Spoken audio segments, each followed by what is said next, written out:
for your boy Brando Knows. Currently 9 a.m.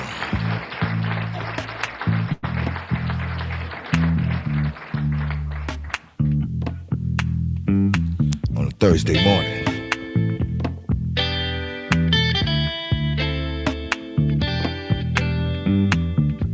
Thank you for tuning in. You could have been anywhere this morning, but you chose to be with your boy Brando Knows, cause you know, like I know, that your boy the Brando knows.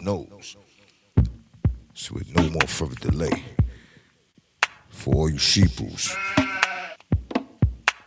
Wolfman Puck and the wolves are back. And with that being said, I'm gonna go ahead and get my show popping. Let's go, we gone. Then I will follow you through. Now if you follow me, then I will follow you. Now if you follow me, I will follow you through. Now if you follow me, then I will follow you too. Yeah, shorty get low. Came through fast, but it slipped slow. Got that shorty out getting in trouble. Don't worry, mommy, I'm here on the double. Shorty moving so fast. Got an old little nigga digging in the stairs. Got a little old nigga in that mask. Got a nigga feeling low class. Come on, shorty, you know. If you follow me, then I will follow you too.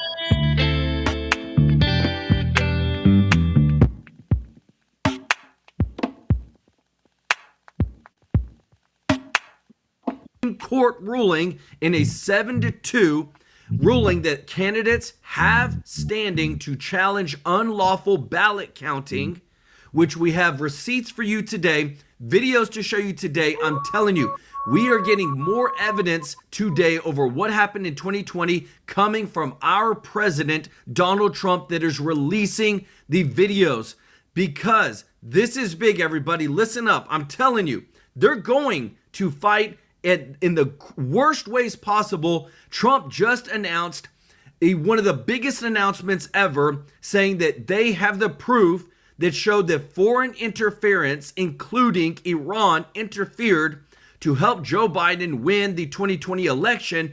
And now Trump said this himself, that he thinks Iran will attempt to assassinate him in the coming future. Guys, this is Trump saying some big stuff right now. We are not playing games. When Trump says that he thinks that Iran will assassinate him because of all the foreign interference that they have found over the elections, what's happening in the Middle East, we have sent over 20 F-35s. I mean, this is big what's going on. B-2 bombers, what's going on in the Middle East. Trump is not having it, but he's announced today that we have the proof to show that 2020 election was stolen. Iran was a big player in it. They helped Joe Biden win. And right now, Harmeet Dillon is winning in the Supreme Court today over election day voting. Because I'm telling you, if the fraud is not coming out, guys, this is the biggest, some of the biggest probes.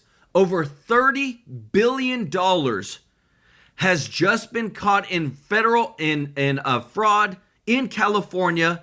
There is now a new federal probe into the unemployment fraud in California for over $30 billion in fraud. The wells are drying up. Not only that, I'm telling you guys, like, this stuff is such breaking news. Doge just released a ton of Medicaid, Medicare data and asked people to help uncover the fraud. So far, we've already found one person who was operating out of a van in rural New Mexico who has billed millions of dollars in the past 7 years, averaging 1,000 claims every single day.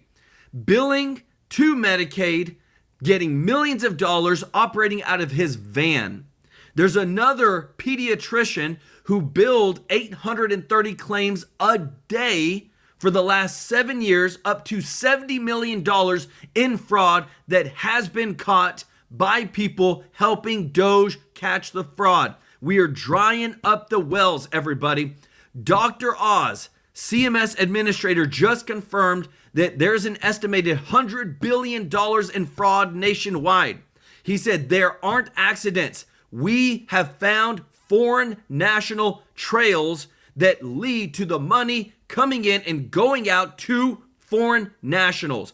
My goodness, everybody, we are dropping the news today. And guess what? If this doesn't put the icing on the cake, we have it from Mom Donnie. Remember, the socialist, communist New York mayor who just came out and said, because of all their free stuff that they're giving out, I'm telling you, this will come to more democratic states and cities if we don't put a stop to it. Mom Donnie said, we are forced, keyword, forced to raid the rainy day fund, the retiree health benefits reserve, again, retiree health benefits reserve, and we have to increase property taxes to keep from going insolvent in New York City. Tell me, guys, we ain't about to smack the stupid Democratic policies in today's show. We are winning at the Supreme Court. Big breaking news for you today.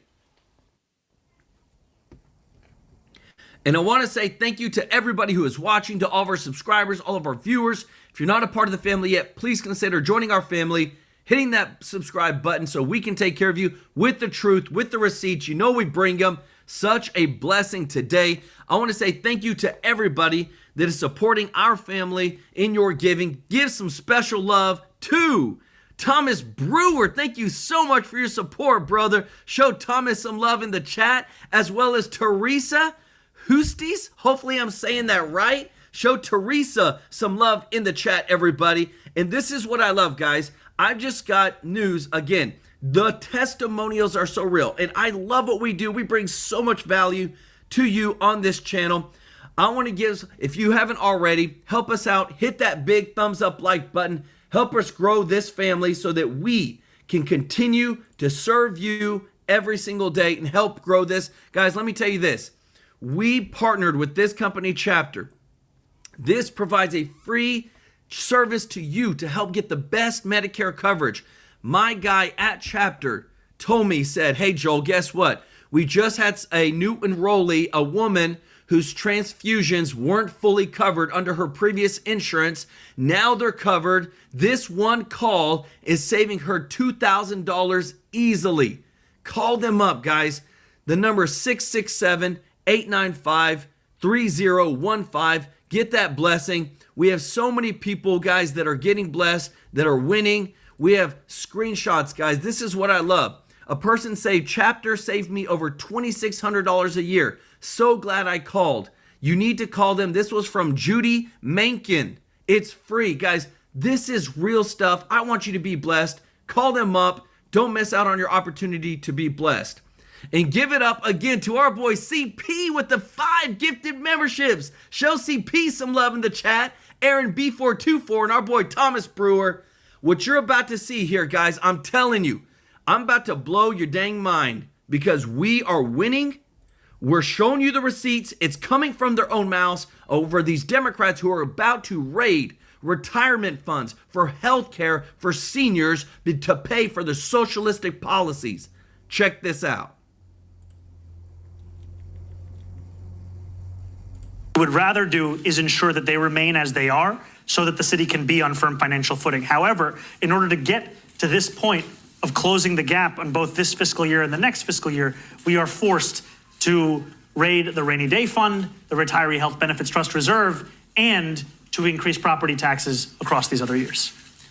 Again, I wanted to show you, this is what, this is all the dang Democrats and how they operate. It's always about increasing taxes, and they're trying to buy votes, and they're stealing. Look at this. He said right here, we are forced to raid the rainy day fund, the Retiree Health Benefits Trust Reserve, and to increase property taxes across these other years to pay for their socialistic policies.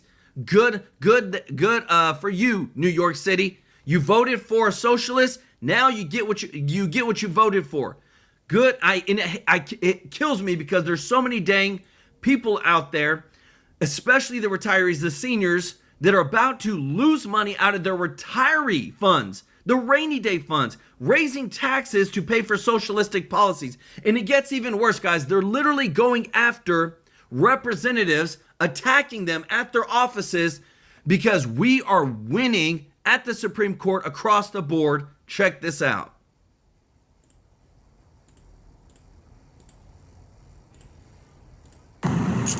So I just left the office. Something weird was happening. We noticed some people standing out front of our office building doing some cult-like stance or trance or whatever, and there were cameras there. I left. We filmed part of it. We'll post it here in a minute. But they went to my office a little bit ago. We called the cops. We called the police. Thank God law enforcement are nearby and patrol our offices. But they were rattling the door, it sounded like trying to break into our office, aggressively handling the door. There's camera crews there. They called the media. So this is some sort of, set up by lunatics on the left and trying to scare my employees. We get a lot of death threats. And so the way that the left feels so emboldened to scare people, their scare tactics, being physically aggressive, trying to get into my office. We take many security precautions because of the number of death threats that I receive. People need to get it together, get the help that they need, because this isn't normal and it's not safe.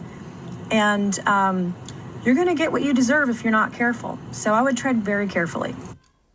Big news, everybody.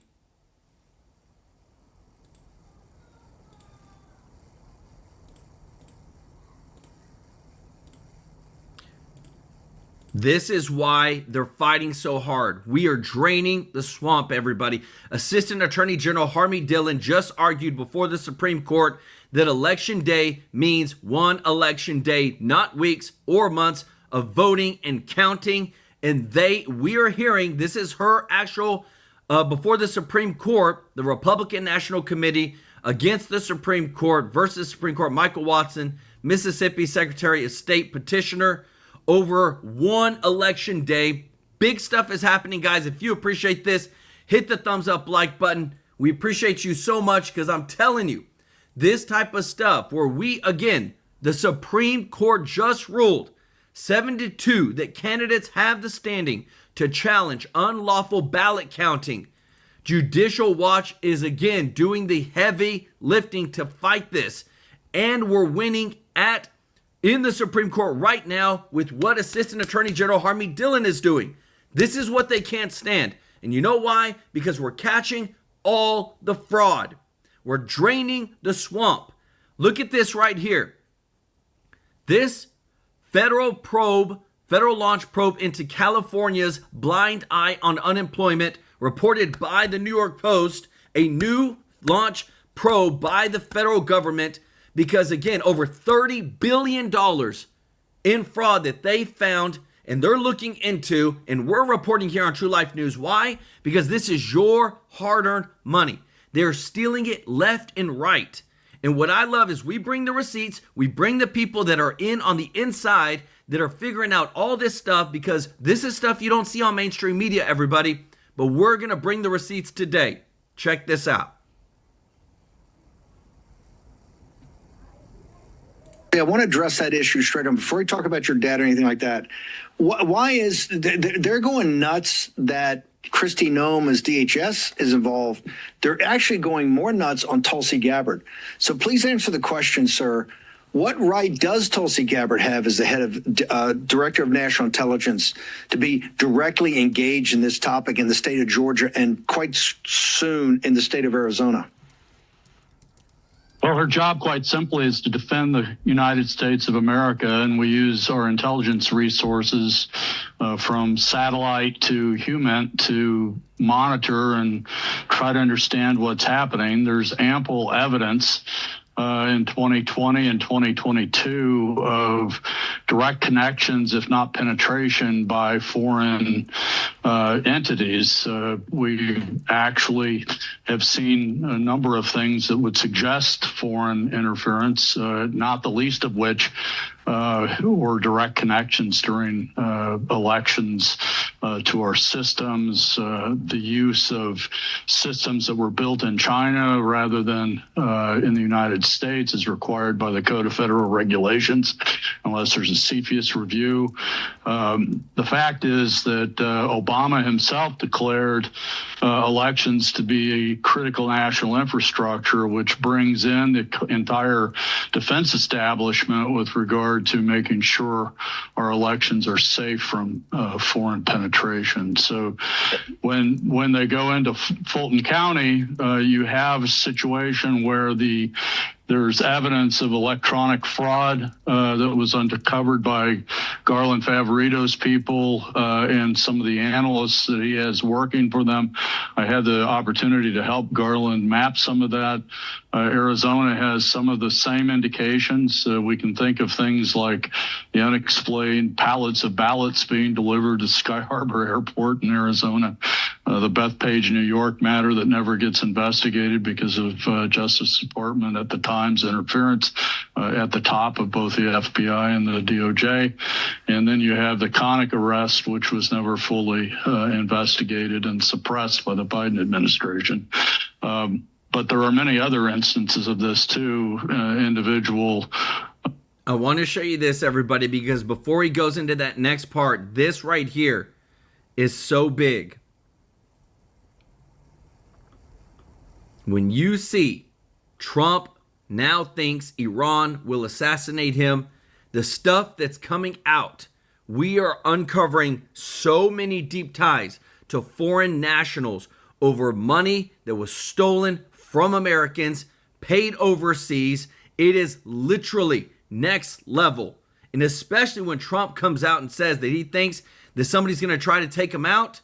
And it's all over this, everybody. Just a reminder that when Texas tried to protect the southern border, Biden and Harris sent forklifts to open the border when the Texas built a razor wall. This we can never forget. This is what they do when they want to hijack the country, hijack the presidency, steal the elections, and we are exposing it all. We're reminding you, everybody, that this stuff happened. The one thing that I wanted to show you again, too, is because we're bringing the receipts today. Trump put out a video. This is from our good friend, Mr. Chuck Schumer, 1996 flashback. Look what he says about IDs. This is why I don't believe anything the dang Democrats say, because they're being paid off. Somebody's filling their pockets. That's why they say things the way they do now. Check this out. Let's admit the truth. Everywhere people go, they're asked for a social security card. In fact, one way to prove you're a bona fide person who can have a job is to ask for a driver's license and a social security card. This is an anti-fraud amendment. Over where we go, people say, well, why can't you stop illegal immigrants or others from coming here? And the number one answer we give our constituents is when they come here, they can get jobs, get benefits against the law because of fraud. Let's admit the truth. Everywhere. So again, everybody, this is your boy Chuck Schumer that Donald Trump reposted. This is what they believe, but because they've been paid off, that's why they say different. And what he's about to say here, this is why we have to show the receipts. That's why I appreciate when you share our videos on X, on Facebook, because I'm so dang tired that people don't know the Democrats have flip-flopped. They're not true to their word. They are 100% not America first. tracers that have been put out on the connections. Hang on, I got to go to break. I just want to make sure. Sure. Because you're an intelligence analyst, there's no doubt in your mind, as you look at the information you've been looking at and others, that both Director of National Intelligence and the head of Department of Homeland Security, since it's critical infrastructure, have a requirement and a duty to be engaged in this, correct? Absolutely, including the FBI counterintel people. Harry, just hang on for 1 second. We just got a couple of minutes. You're going to be releasing big announcements every day. What do you got for us today? Because the one the other day, we're still resonating. People are talking about Colorado. They want to march in that prison and free Tina Peters. What do you got for us today that you found out? Another bomb. So the one we released today was the vote-to-voter discrepancy report over the last 3 elections. The fact is that the election officials are not bothering to reconcile their books at all. We see in 2022 over 2 million, we're right at 2 million vote. The difference between the number of voters counted and the number of ballots counted is around 2 million. But what people don't know is in 2024, they managed to inject 3.5 million ballots into the system. There's two reflections to this. Some people will say it's just administrative procedure, and there are some aspects of that. But the fact is that they're certifying the elections without knowing how many people voted. So if that isn't preposterous, I don't know what is. But, imagine, allowing Harry, somebody. but we only got a minute. I just want to go through. We have all this chain of command of people, as Jim said. Do you hear this, everybody? And I hope you appreciate this. If you do, if you don't mind hitting the thumbs up like button, thank you so much for your support. This right here, these guys are telling you what is happening. They're certifying elections without the proof. Millions of ballots are being added and there's no evidence of the people. How do you go and increase over 1.5 million? Like, this is insane. This is the stuff that's happening behind the scenes. People need to know the truth. People need to know what's going on because they've stolen the elections, and if they did it once, you know that they'll do it again.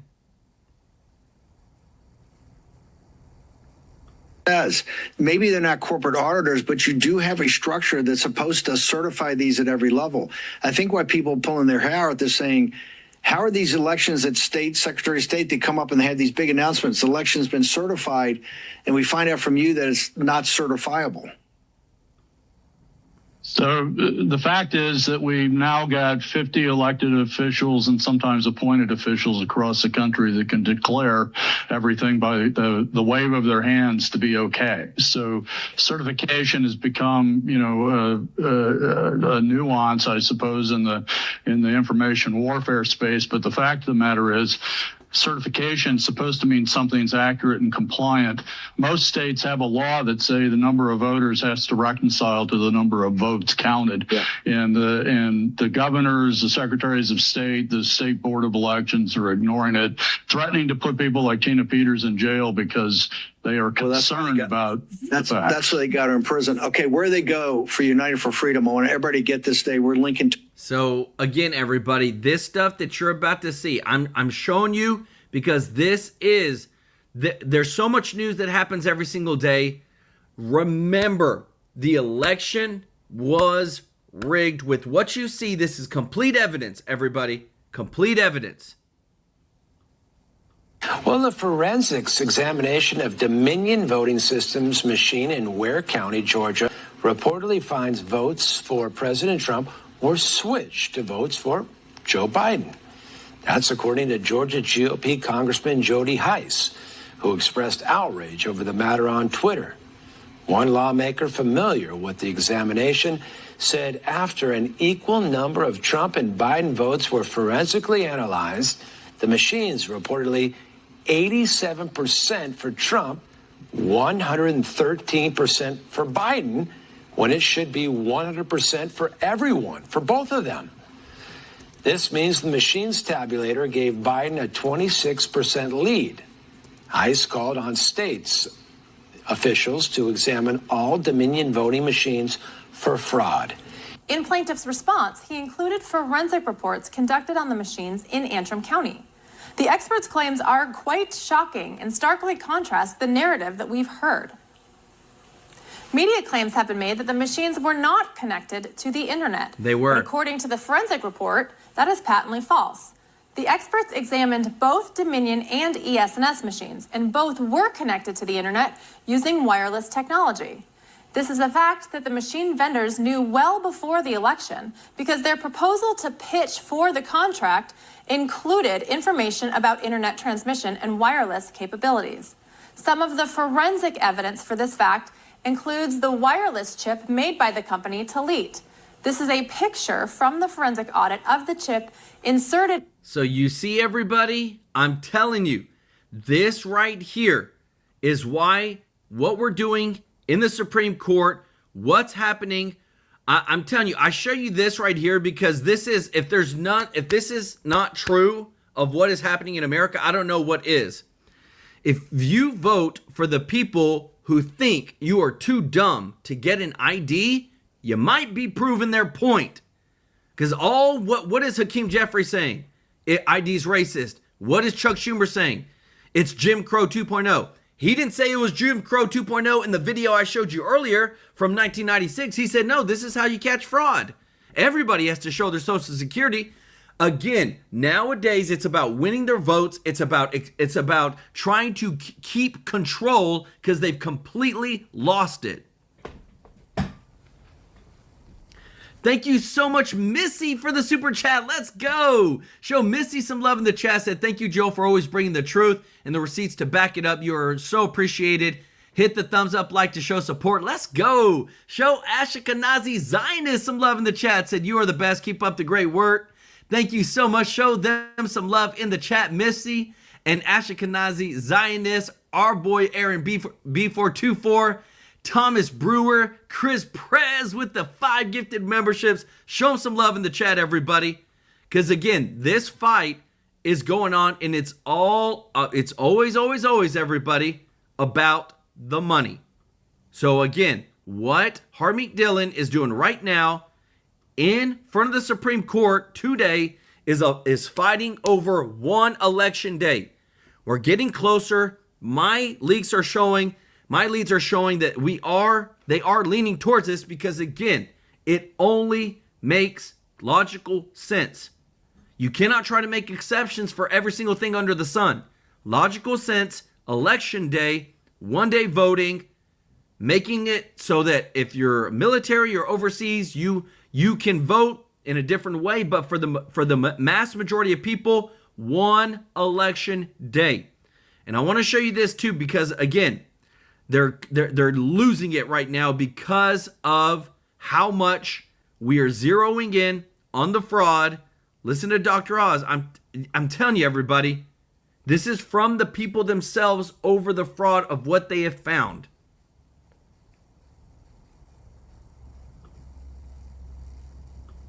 How big do you estimate the Medicaid fraud to be? $100 billion. $100 billion. That money should go back to making the Medicare trust fund solvent for many years. It should go back to providing adequate, high-quality services for mental health conditions. It should allow us to take better care of people in rural parts of the country, underserved parts of the country. But we look at numbers now, like in Southern California, where you have a 7-fold increase in hospice.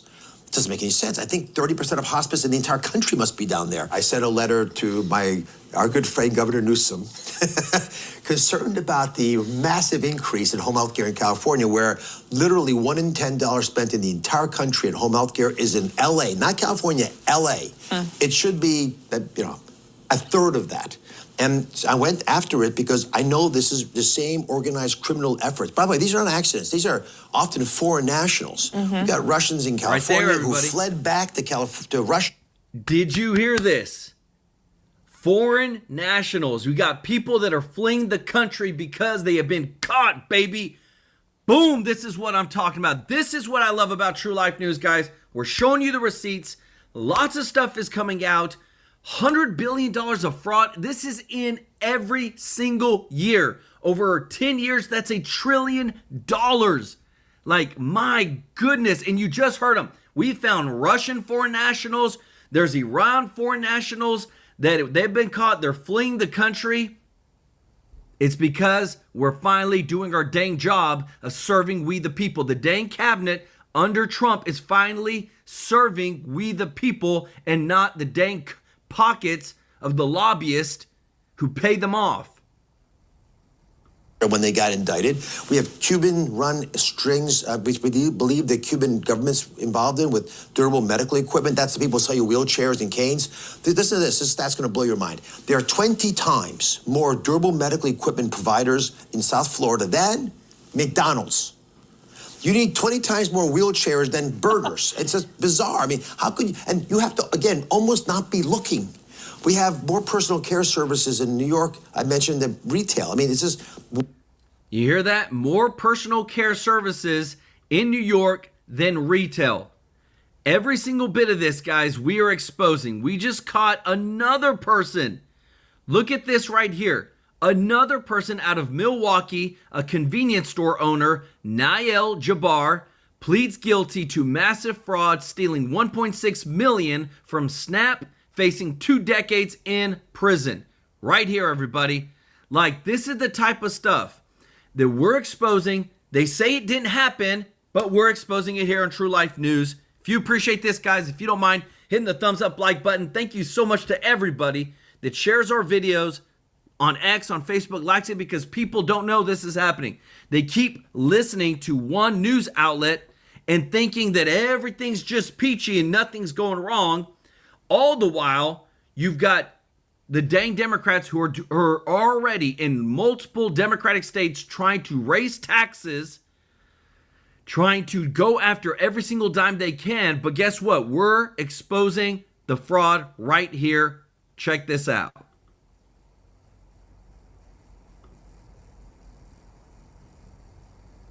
Says billions in pandemic unemployment funds are still being uncovered as government watchdogs within the Labor Department announce a major new fraud finding. The Inspector General for the Department of Labor reporting $720 million was found still loaded on unused prepaid debit cards for COVID-era unemployment, in addition to another $192 million that was sent to state programs. Now, he wants this money returned to the taxpayers. To discuss his latest discovery, let's bring in Department of Labor Inspector General Anthony D'Esposito. Sir, it's good to see you tonight. Thank you for explaining this to us. I'm glad you found 900 million wasted dollars. I'm disturbed that it's out there and it took so long to find it. But I'm trying to understand, this is on debit cards. Were these just like sitting in offices somewhere collecting dust for all these years?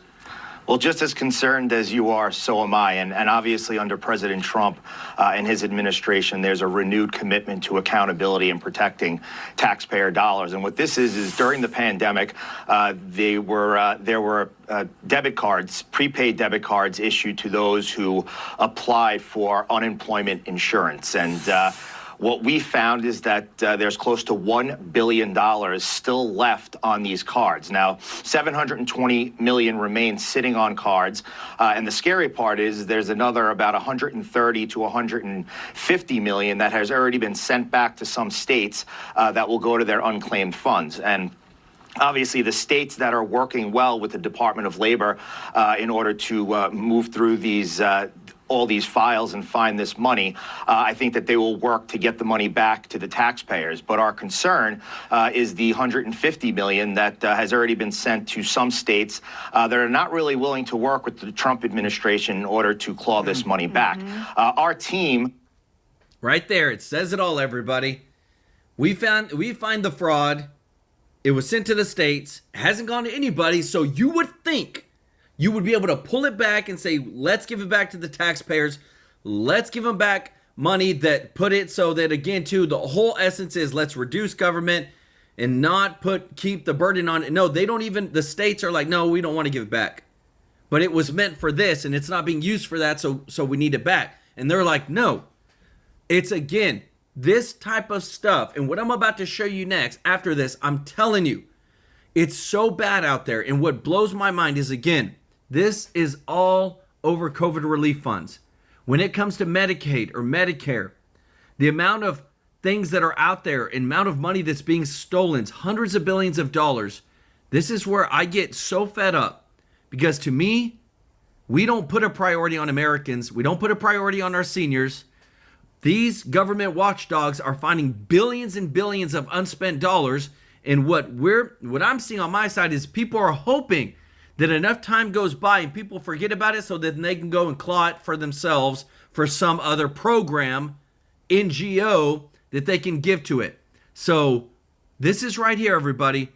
We have to get past this. People need to know about this. We cannot shy with what's about to happen in the midterms.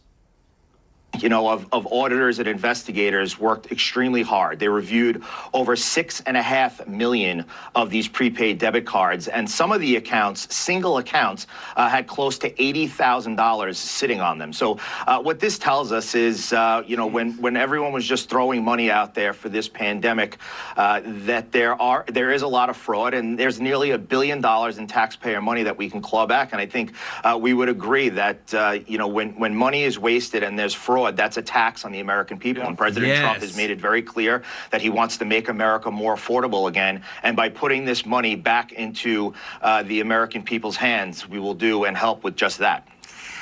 Well, kudos to you and your... I want to show you this, everybody, because again, before they get into their next spot, the Doge team did a dump, okay, of Medicaid data, and they said, hey, please help us figure out the fraud. There's so many files. There's 7 years worth of files. Please help us find it. This guy's reporting on 2 of the biggest incidents that we have found thus far. When you hear this, everybody, tell me if we are not showing everybody in the world right now that that with the right team and with the right people that have the right intentions in their heart to serve we the people, we can't root out the fraud, waste, and abuse and clean out the deep state. Check this out.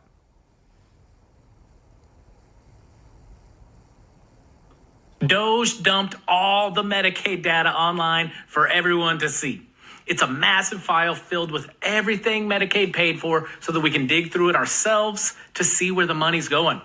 This is huge, and it's already showing some incredibly suspicious providers.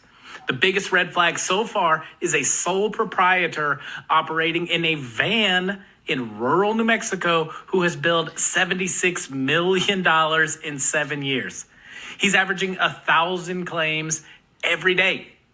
Again, a guy operating in a van, rural New Mexico, 1,000 claims a day, and nobody said anything? That is some efficient work happening. There's another single pediatrician billing 830 claims every day for the last 7 years. He's up to $70 million. Not bad for somebody whose practice is based in a residential apartment. There are hundreds of these, and they are so obvious. This is the kind of thing that can only happen when the person paying is spending somebody else's money. Nobody is letting their own money fly out the window to a van in New Mexico. Again, everybody, that's why I'm so, when it comes to serving you, to showing you the truth, this is why, again, we partnered with this company right here, Chapter, because when I hear about this Medicaid, Medicare money just going out the door, this is where I want to serve you, especially our seniors, those on Medicare, to get the help that you need. This is a free service to you. And again, what I love, everybody, is I love testimonials. I love when people tell me, put it in the comments so that you can see. But the number is 667-895-3015.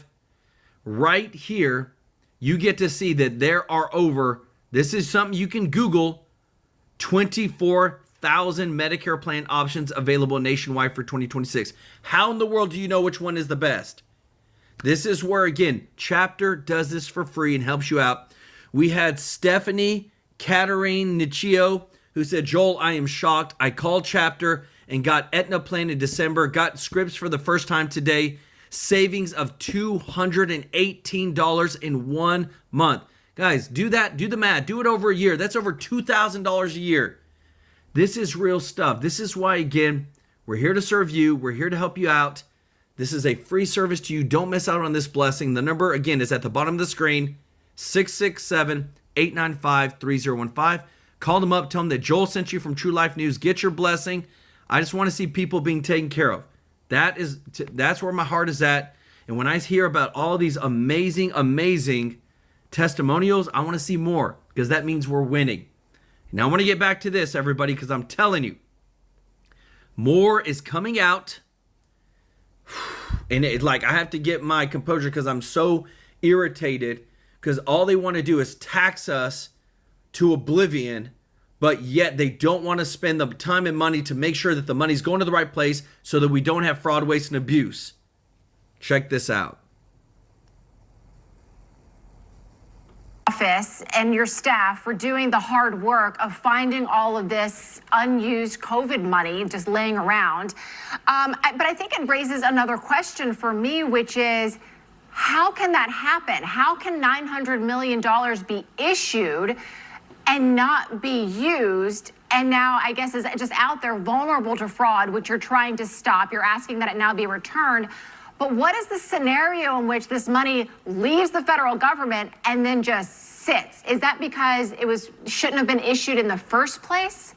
Well, I'm not certain that it shouldn't have been issued in the first place, but I think that what happens with a lot of these programs, as we saw in Minnesota, when you have millions upon millions of dollars going to Somalians and the creation of Leering centers, where that money should have been going to our most vulnerable population, special needs, elderly, seniors, those who are homeless. Instead, the money was used by fraudsters. And in this case, I think that, a lot of that money that went to the states, what we've seen over the past couple of years is many leaders, elected leaders, try to say that they're being compassionate. But what I always say is that you can still be, you can still have compassion, but you can follow the rules. And when you take down guardrails, and when you have no accountability, and when you don't allow people to check ID, and you allow these funds to be retrieved virtually and online, it opens the doors to fraud. And that's why we are focusing on recovering this nearly $1 billion. And one of the things that we're facing, and I know that Chairman Jason Smith of the Ways and Means Committee has a bill that passed the House to extend the statute of limitations, because much of the statute of limitations are about to expire, and where that's headed over to the Senate, so that our... I hope you appreciate this, everybody. If you do, please, if you don't mind hitting the thumbs up like button.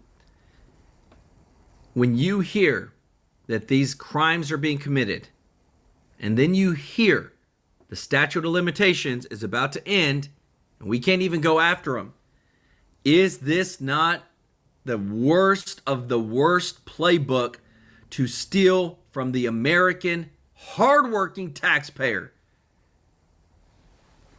I'm telling you, everybody, like, this type of stuff gets me, because I think about family. I think about what it takes to bust your butt every single day, work a job sometimes that you may not even like, just to do what? See people spend money unwisely, and then propaganda being pushed on people, and nothing changes. Listen to this, everybody, because I'm telling you, people have had enough. Have had enough, and people that have been, you're not even going to believe what you're about to see next. But now they're getting to the point they don't care anymore, and I love it. Good. All right, Kevin, a quick last word. Oh, wow. Which I'm not sure. My last word is, you're all nuts. Like, that's just... Oh, my God. Thank you, Kevin. Guys, am I in on that? Okay. Look, we got to keep it together here, okay? We are. Too late. Honestly, I mean, there's a way to talk about these things. If you don't have anything to say, just say that, and I won't come to you next time. You don't have basic information, for us, Kevin. Everyone, thank you for being here. That was a stretch. It was Next. insane. Excuse me. A shovel. Excuse me. Stop. Kevin, stop. The federal government lies. Next for us, we are honoring a civil rights icon. Do you see that? He said, y'all are nuts. Why? Because they are. You cannot make this stuff up. This, what I'm showing you on the screen, you think this is okay? that a judge said that the illegal immigrant Kilmar Obrego Garcia cannot be re-detained by ICE, a federal judge has just announced? You think it's okay whenever a woman by the name of Linda Davis just lost her life because an illegal was running away from ICE agents and killed her with his vehicle? You think that's okay? Guys, this is the stuff you, like, again, people don't know. They only see what they see on mainstream media. And I'm so dang tired that people don't see this. People need to know that if we didn't have to do things the way that we're doing them with ICE, lives would be saved. Philip Butler, thank you so much for the super chat. Let's go.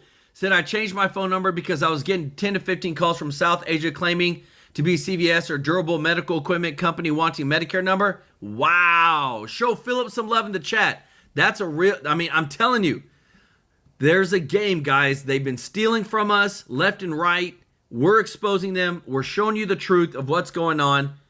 And to me, the more that you get to see this, the more that you see it's all a game to them, especially at the top, especially these elitists that want to continue to control you. And you have to live by a certain set of rules, but not them. I got the receipts for you. Again, you know I've got them. Check this out.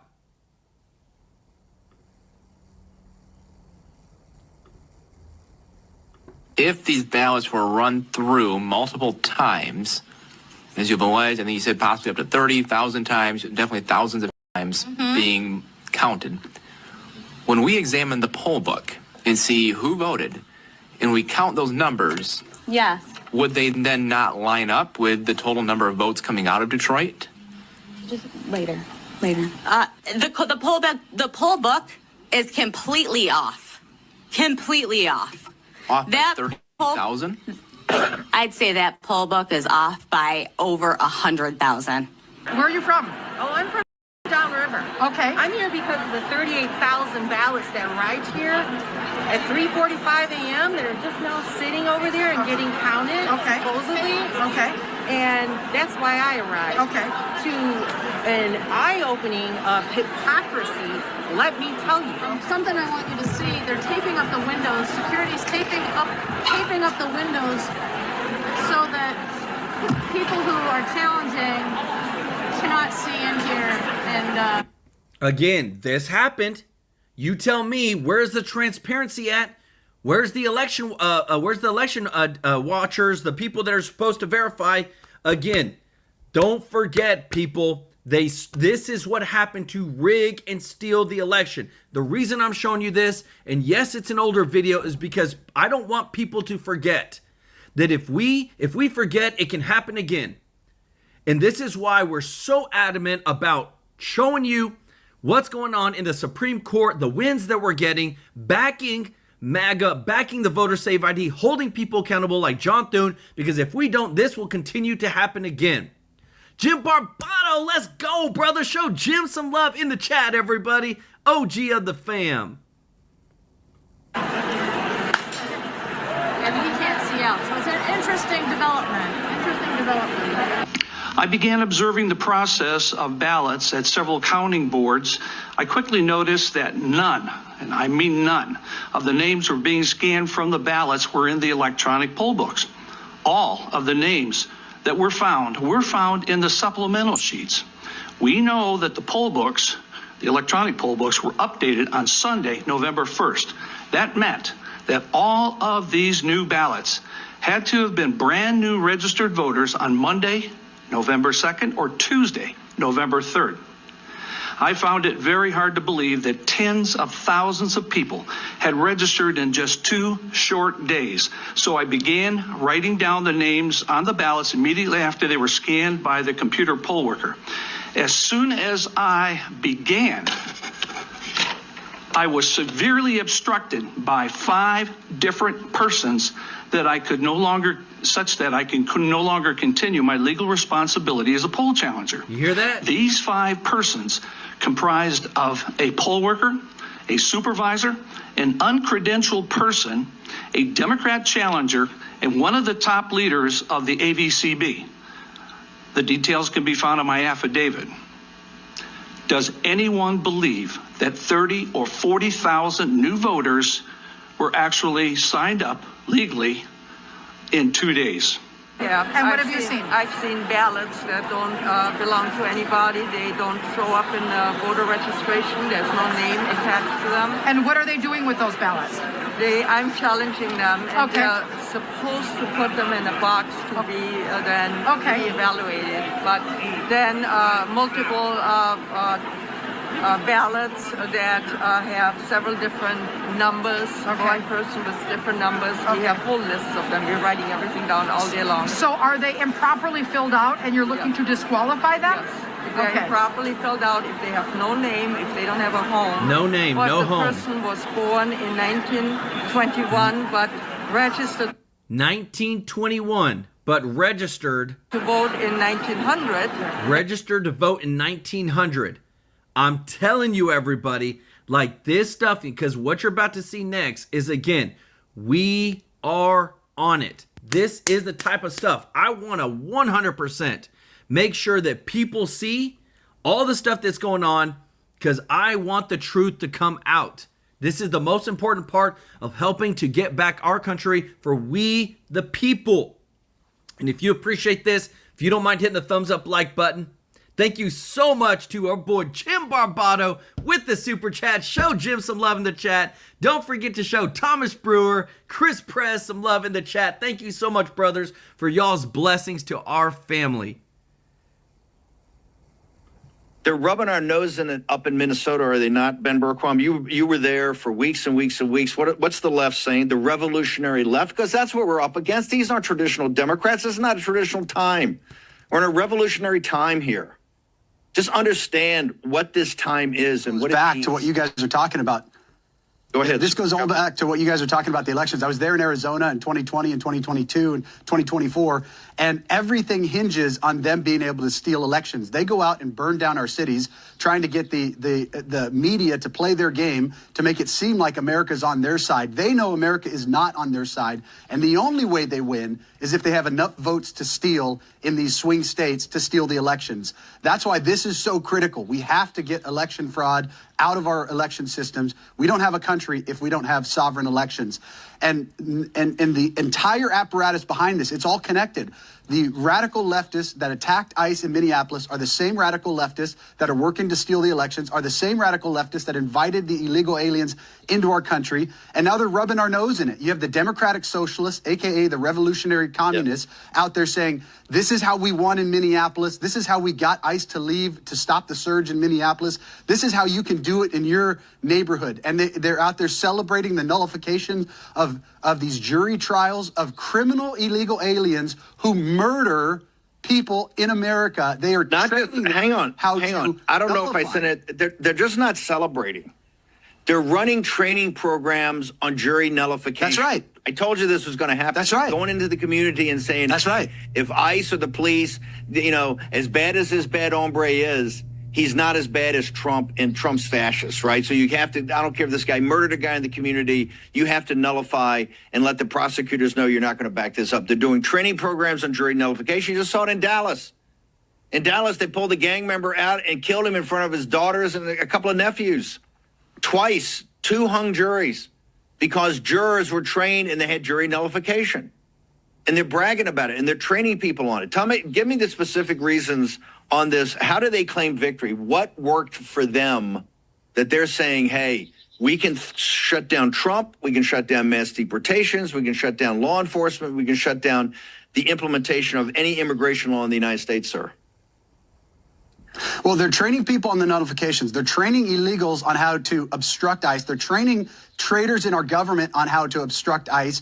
And then when ICE moves out, they take it as a victory. Now, the surge in Minneapolis was always going to be a temporary thing. That's what the plan was, to go surge in these communities. But the fact that they were able to use Renee Good and Alex Preddy as the poster child, they were able to basically shut down the state for a month and get ICE to say, okay, we're ending our surge operations. That was an absolute victory for these radical leftist communists. And one thing, Steve, we talk about Trojan horses all the time, that we've invited a Trojan horse in.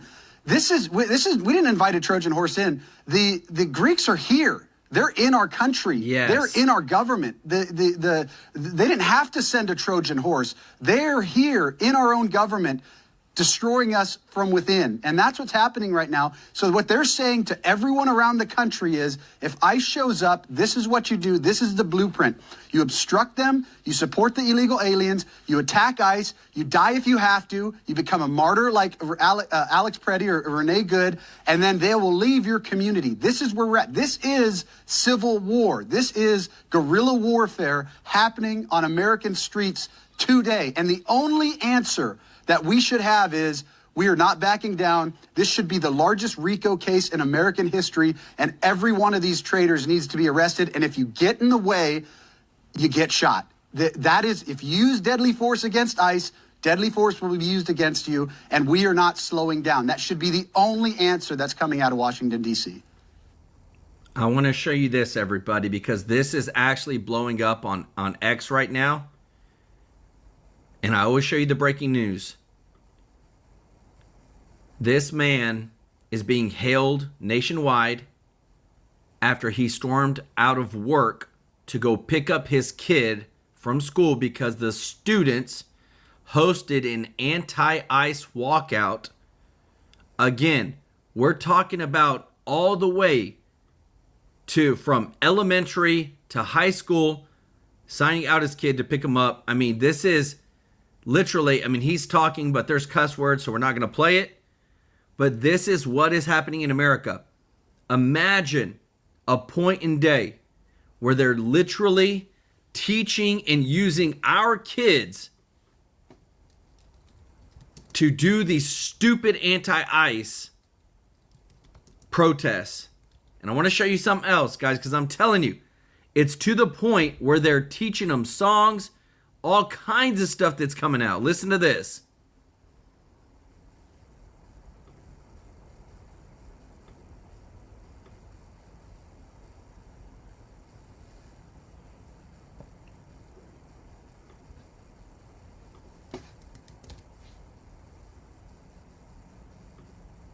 Look at this.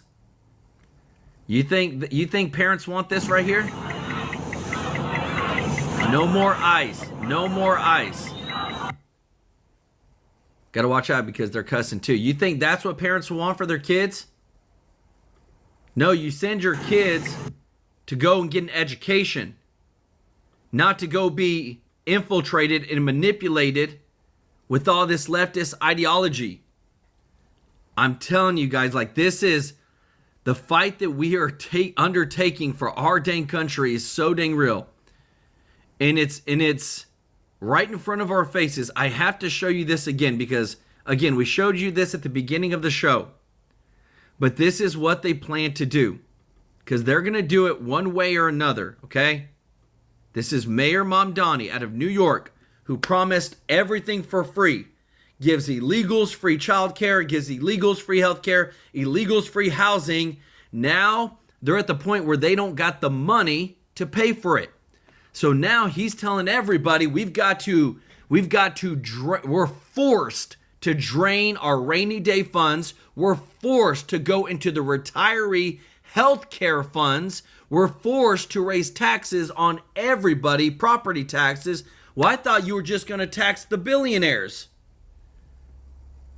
Rather do is ensure that they remain as they are so that the city can be on firm financial footing. However, in order to get to this point of closing the gap on both this fiscal year and the next fiscal year, we are forced to raid the rainy day fund, the retiree health benefits trust reserve, and to increase property taxes across these other years. You hear that?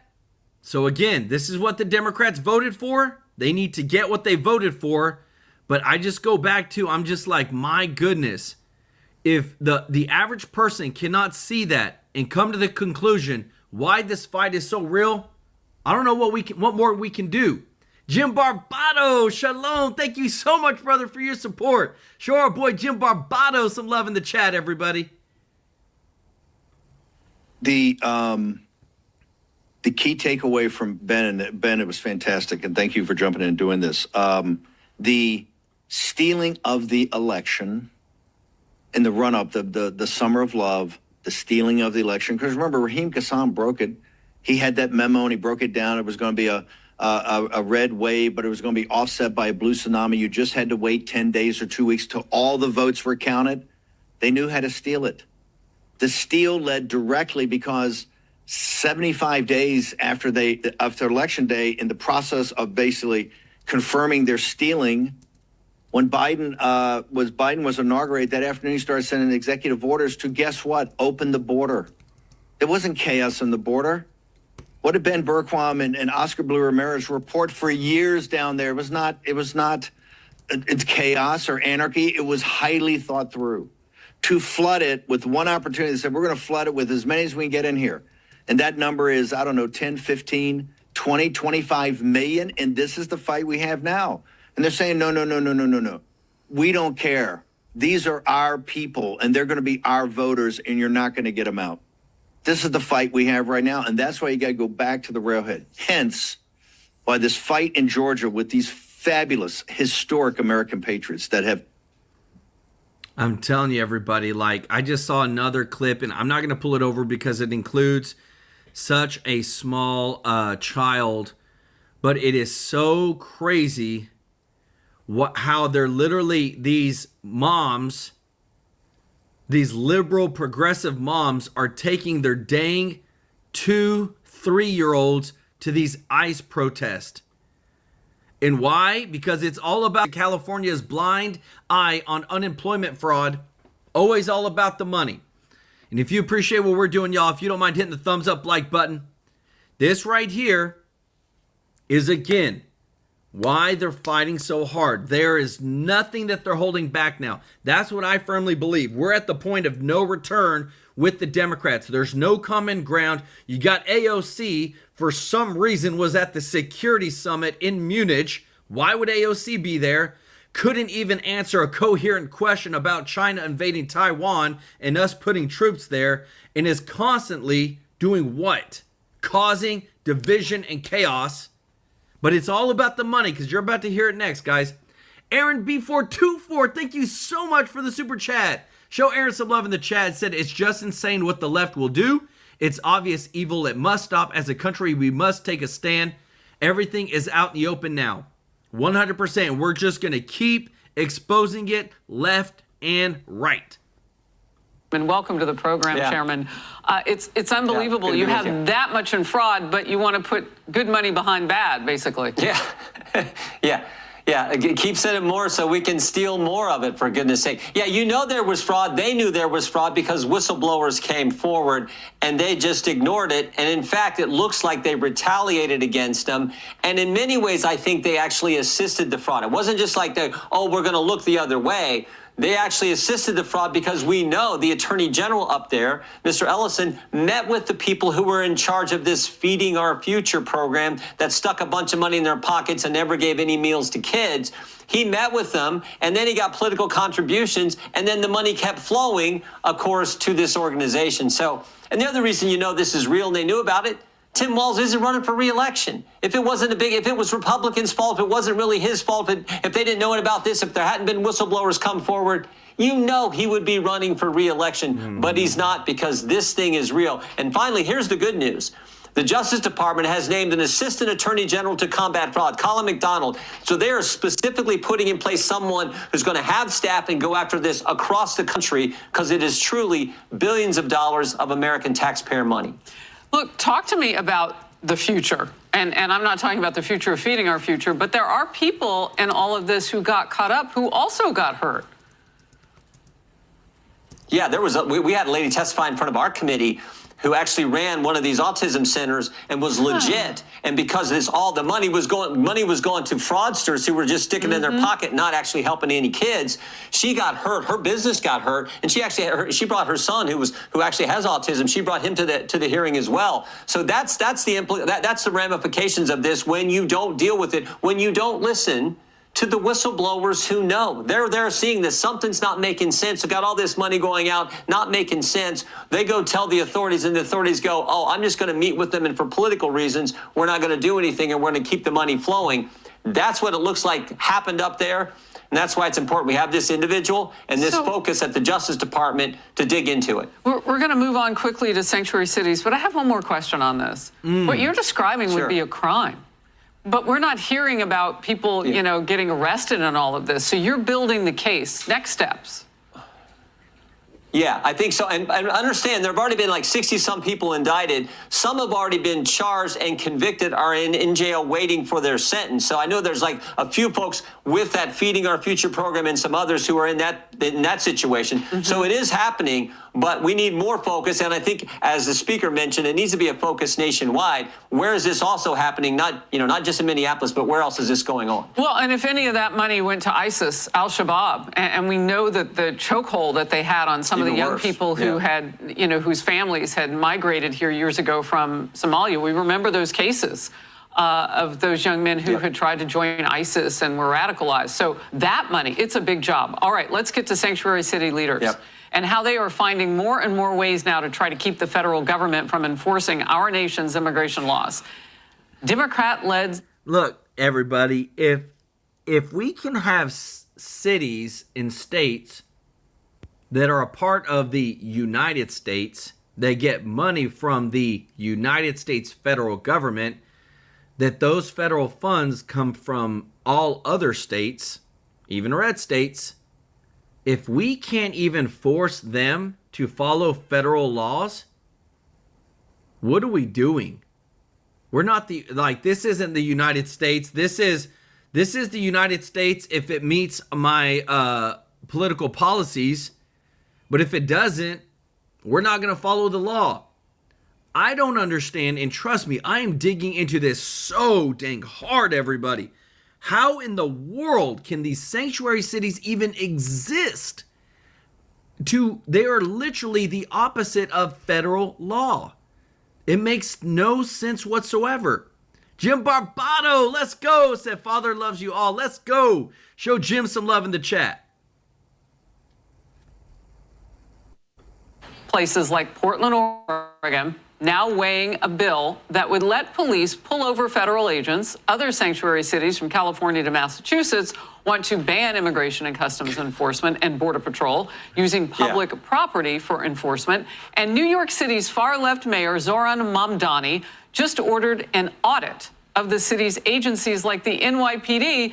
He wants to be sure they are not assisting federal immigration agents. The White House with this response, quote, anyone pointing the finger at law enforcement officers instead of the criminals is simply doing the bidding of the criminal illegal aliens. And Border Czar Tom Homan says Democrat-led cities should not make the mistakes Minneapolis made because I'm telling you, everybody, this stuff is so real. When I look at this picture, we can never go back to this, everybody. People unvetted came in. Remember, like we probably had 25 million unvetted come in. We have no idea. We had I think it was like over 2 million gotaways. And yet they want due process for everybody leaving. Not for everybody coming in, but for everybody leaving.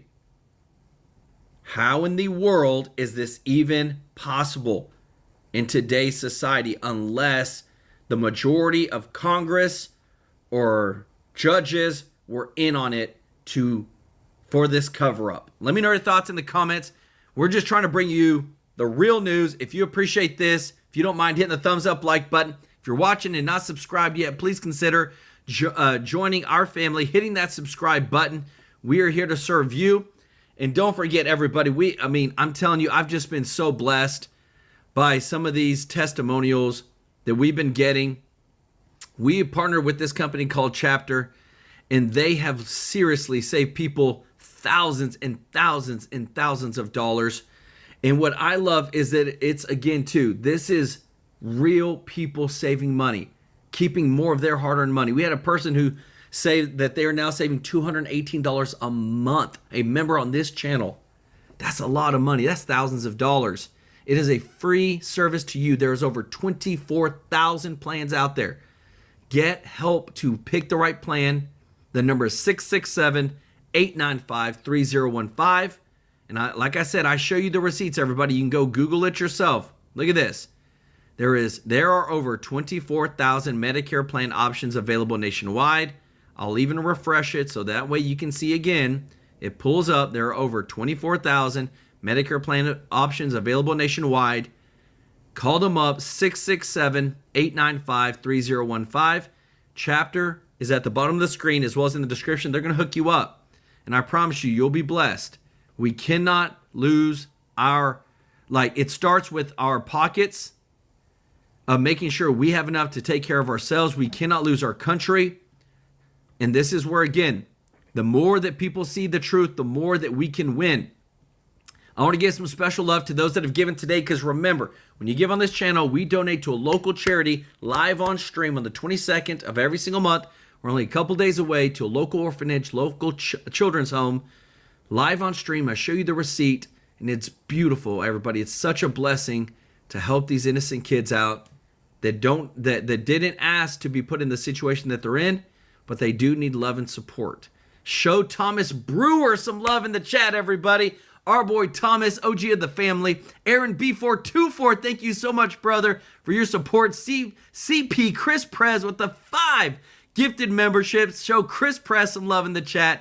Martin Gonzalez, Missy, thank you so much. Asha Kanazi Zionist, Philip Butler, our boy Jim Barbato, thank you so much. Aaron B424, the Memphis Conservative. Show him some love in the chat, everybody. We are exposing, we're winning. The Supreme Court is leaning towards us with what Harmeet Dillon is doing with voter ID and election day voting, guys. Good stuff is on the horizon. The future is bright. We've got hope for a better tomorrow. We just can't stop fighting. We can't stop exposing the fraud, the waste, the abuse. Thank you for sharing our videos on X and Facebook. We love you, appreciate you. We'll see you in the next one. Take care. Bye-bye.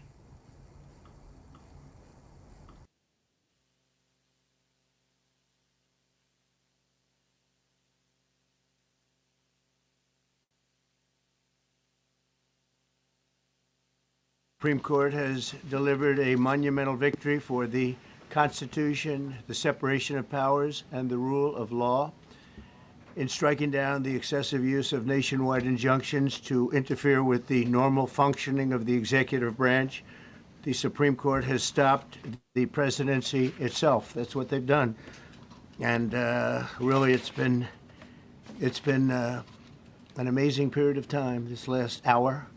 There are people elated all over the country. I've seen such happiness and spirit. Sometimes you don't see that, but this case is very important. I was elected on a historic mandate, but in recent months we've seen a handful of radical left judges effectively try to overrule the rightful powers of the president to stop the American people from getting the policies that they voted for in record numbers. It was a grave threat to democracy, frankly, and instead of merely ruling on the immediate cases before them, these judges have attempted to dictate the law for the entire nation. In practice, this meant that if any one of the nearly 700 federal judges disagreed with the policy of a duly elected president of the United States, he or she could block that policy from going into effect or at least delay it for many years, tie it up in the court system. This was a colossal abuse of power which never occurred in American history prior to recent decades, and we've been hit with more nationwide injunctions than were issued in the entire 20th century together. Think of it, more than the entire 20th century, me. I'm grateful to the Supreme Court for stepping in and solving this very, very big and complex problem, and they've made it very simple. I want to thank Justice Barrett, who wrote the opinion brilliantly, as well as Chief Justice Roberts, and Justices Alito, Gorsuch, Kavanaugh, and Thomas. Great people. Thanks for this decision, and thanks to this decision, we can now promptly file to proceed with numerous policies that have been wrongly enjoined on a nationwide basis. And some of the cases we're talking about would be ending birthright citizenship, which now comes to the fore. That was meant for the babies of slaves. It wasn't meant for people trying to scam the system and come into the country on a vacation. This was, in fact, it was the same date, the exact same date, the end of the Civil War. It was meant for the babies of slaves, and it's so clean and so obvious. But this lets us go there and finally win that case, because hundreds of thousands of people are pouring into our country under birthright citizenship, and it wasn't meant for that reason. It was meant for the babies of slaves. So thanks to this decision, we can now promptly file to proceed with these numerous policies and those that have been wrongly enjoined on a nationwide basis, including birthright citizenship, ending sanctuary city funding, suspending refugee resettlement, freezing unnecessary funding, stopping federal taxpayers from paying for transgender surgeries, and numerous other priorities of the American people. We have so many of them. I have a whole list. I'm not going to bore you, and I'm going to have Pam get up and say a few words, but there's really, she can talk as long as she wants, because this is a very important decision. This is a decision that covers a tremendous amount of territory. But I want to just thank again the Supreme Court for this ruling. It's a giant. It's a giant. And they should be very proud, and our country should be very proud of the Supreme Court today. And with that, I'd like you to listen to the words of Pam Bondi. She's an incredible Attorney General. We're very proud of her. And as you know, Todd Blanche is with us, and we have so many others that worked on this case and other cases. And I think they're doing a great job. Pam, please say a few words. Thank you, President Trump. Thank you for fighting for all Americans. Americans are finally getting what they voted for. No longer will we have rogue judges striking down President Trump's policies across the entire nation. No longer. Today, in the 6-3 opinion, Justice Barrett correctly holds that the district court lacks authority to enter nationwide or universal injunctions. These lawless injunctions gave relief to everyone in the world instead of the parties before the court. As the Supreme Court held today, they turned district courts into the imperial judiciary.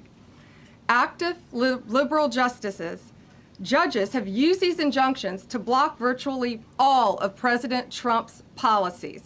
To put this in perspective, there are 94 federal judicial districts.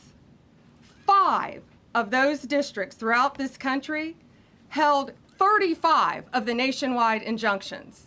Think about that. 94 districts, and 35 out of the 40 opinions with nationwide injunctions came from 5 liberal districts in this country. No longer. No longer. These injunctions have blocked our policies, from tariffs to military readiness to immigration to foreign affairs, fraud, abuse, and many other issues. The judges have tried to seize the executive branch's power, and they cannot do that. No longer. No longer. And on immigration, on a side note, today marks 2,711 arrests on these terrorists and these gangs. Total arrest today with HSI investigations. And thank you, Stephen Miller. Thank you to Homeland Security. Thank you to everyone working hand in hand with the FBI on all of these transnational gangs. TDA has been a huge terror to our country, as well as MS-13, as well as Sinaloa cartels. No longer. No longer. These injunctions have allowed district court judges to be emperors. They vetoed all of President Trump's power, and they cannot do that. This has been a bipartisan problem that has lasted 5 presidential terms, 5 different presidents, and it has ended today. We will continue to fight for President Trump's policies. I want to thank the Office of White House Counsel, Dave Warrington. You and your staff have been incredible. Our Solicitor General's office, John Sowers, Sarah Harris, and Todd Blanche and Emil Bovey. Todd's going to say a few words because we've had another major ruling today on transgender books and some other great wins that we've had. But no longer will they have this power in our country. It is the president's authority under his executive branch to do everything to fight for the American people, and he will continue to do that. That's why he was overwhelmingly elected. Thank you. Thank you. Today's a great day for the rule of law. It's a great day for the Justice Department, and it's one that's been a long time coming, and one that every American should have been waiting for with bated breath. And so I echo what the President said and Attorney General Bondi, that the Supreme Court did a great thing today, not only for this administration, but for every American in this country.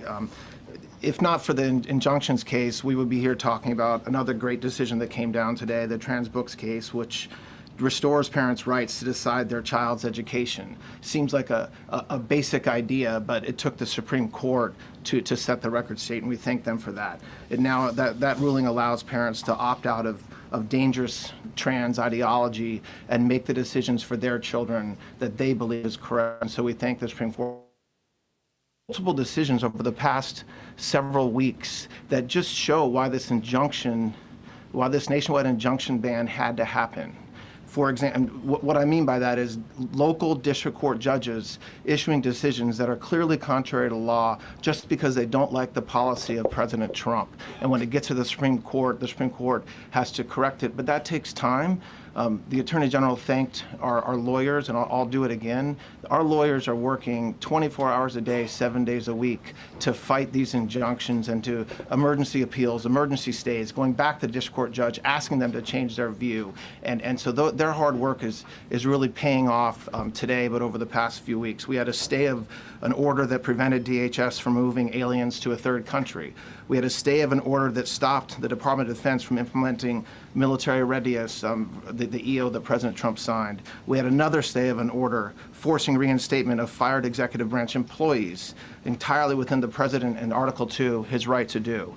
We had a stay of, as you all know, of numerous DOJ cases. And again, every one of those stays requires a tremendous amount of work and effort by the lawyers and the parties involved, and they should be doing other work. They should be doing the work that the President and this administration demands and has a right to demand, and not fighting these local judges who don't make decisions based on the law. They make decisions because they just simply don't agree with the administration's decision about a policy, and that's wrong. Thank you. Any questions? Yes, for Pam, please. Go ahead. Sure. Thank you, Madam Attorney General. So as you know, the Supreme Court did not rule on the underlying constitutionality of the President's birthright citizenship order. So what is the plan now? Are you going to try to implement the EO just in states where there isn't a legal challenge?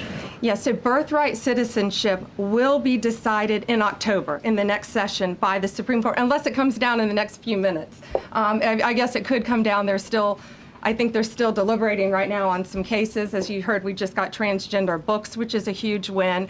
But most likely, that will be decided in October in the next session. However, it indirectly impacts us because, as you correctly pointed out, if there's a birthright citizenship case in Oregon, it will only affect the plaintiff in Oregon, not the entire country. So yes, it's indirectly, but that's pending litigation, and we're waiting on that in the next term. And how concerned are you that the Supreme Court will come back and determine that the executive order is unconstitutional? Oh, we're very confident in the Supreme Court. But again, it's pending litigation, and that will directly be determined in October, but it indirectly impacts every case in this country, and we're thrilled with their decision today. Peter. Madam Attorney General, thank you for being here to take our questions. A couple questions to the both of you. The EO had a 30-day grace period before it goes into effect. Is there any thought about trying to make it effective immediately within that period of time? We're going to follow the law. We're going to make those decisions, and we're going to do what's right in the bounds of the law. And then the DOJ didn't ask the justices to rule on the merits of the birthright citizenship ban. Just for explanation purposes, why? Sure, because that's going to come down in October in the separate. This was huge because it's indirectly impacted today. As I said, it's case by case. Let me reiterate, of the 35 of the 40 nationwide injunctions filed against this president, against his executive authority as President of the United States, 35 of them came from Maryland, D.C., Massachusetts, California, Washington. I mean, that's crazy. These 5 districts. So yes, it indirectly impacts us. It will be a separate decision in October. Next question. Thank you, Mr. President. A question for you, sir. Do you believe this ends the power of the lower court judges to stop your agenda? Do you see this as a full green light for your agenda going forward? Well, you'd have to really speak to the lawyers about that. But this is really also a decision based on common sense. It didn't work the other way. It was a disaster where somebody from a certain location in a very liberal state or a liberal judge or a liberal group of judges could tie up a whole country for years because their decision would sometimes take years to overturn. We've overturned many of the decisions, but it would take years to do it. And we have to act quickly when it comes to illegal immigration. We have murderers, killers, we have drug dealers, we have what they've allowed to come into our country. Should never be forgotten. It should never be forgotten what they've done to our country. And we have to be able to act very quickly, and we're going to do that. Thank you. Just as Amy Coney Barrett, sir, I know that you praised her and her opinion here in this case. She has taken some heat, though, from some of your supporters who have labeled her weak, a squishy, a rattled law professor. What is your take on that? I don't know about that. I just have great respect for her. I always have. And her decision was brilliantly written today. From all accounts, yeah. Transgender release, Mr. President. What would you say to Americans who fear that this is more and more concentration of power in the White House and the executive? Well, this really brings back the Constitution. This is what it's all about, and this is really the opposite of that. I mean, the question is fine, but it's the opposite. The Constitution has been brought back. Thank you so much, President Trump. Illegal crossings in the border are 0 now. 0. Does everyone hear that? 0. Trump 2028! Do you intend, President Trump? Who's that guy? I like him. He's working the cameras. With this new reality, President Trump, in the border, do you intend to engage personally with leaders from South America, not only Central America, in order to tackle this situation in a different way, and if you have a prospection of meeting some presidents from South America, as Brazil, for example? Well, you see, as an example, not South America, but NATO over the weekend. They have great respect for our country now. They did things that nobody thought was possible. They took funding from 2% to 5%. Nobody thought they'd ever pay the 2%, and now they're paying the 5%. It's over $1 trillion more a year. Think of that, $1 trillion. Nobody thought that could happen. That's a different group of people, different countries. Yeah, but we get along with a lot of countries. We are respected again. Our country, the U.S., is respected again. Was not respected 6 months ago, I can tell you. Can we ask about the big beautiful? Yeah, go ahead, please. Yeah, Mr. President, you have a deadline coming up on trade in 2 weeks. Which countries, if On what? any, on trade, on tariffs, sir? Which countries, if any, are close to agreements with the administration? Well, that's an interesting question. We've made a deal with China. We've made a deal with probably 4 or 5 different countries. With the UK, it was a great deal for both. And we're in the process of making some others. But ultimately, in fact, Scott is here. And Howard Lutnick, these 2 guys have been doing an incredible job. And the people that work with them have been doing an incredible job. But, you know, we have 200 countries. You could say 200 countries plus. We can't do that. So at a certain point over the next week and a half or so, or maybe before, we're going to send out a letter. We talked to many of the countries, and we're just going to tell them what they have to pay to do business in the United States. And it's going to go very quickly.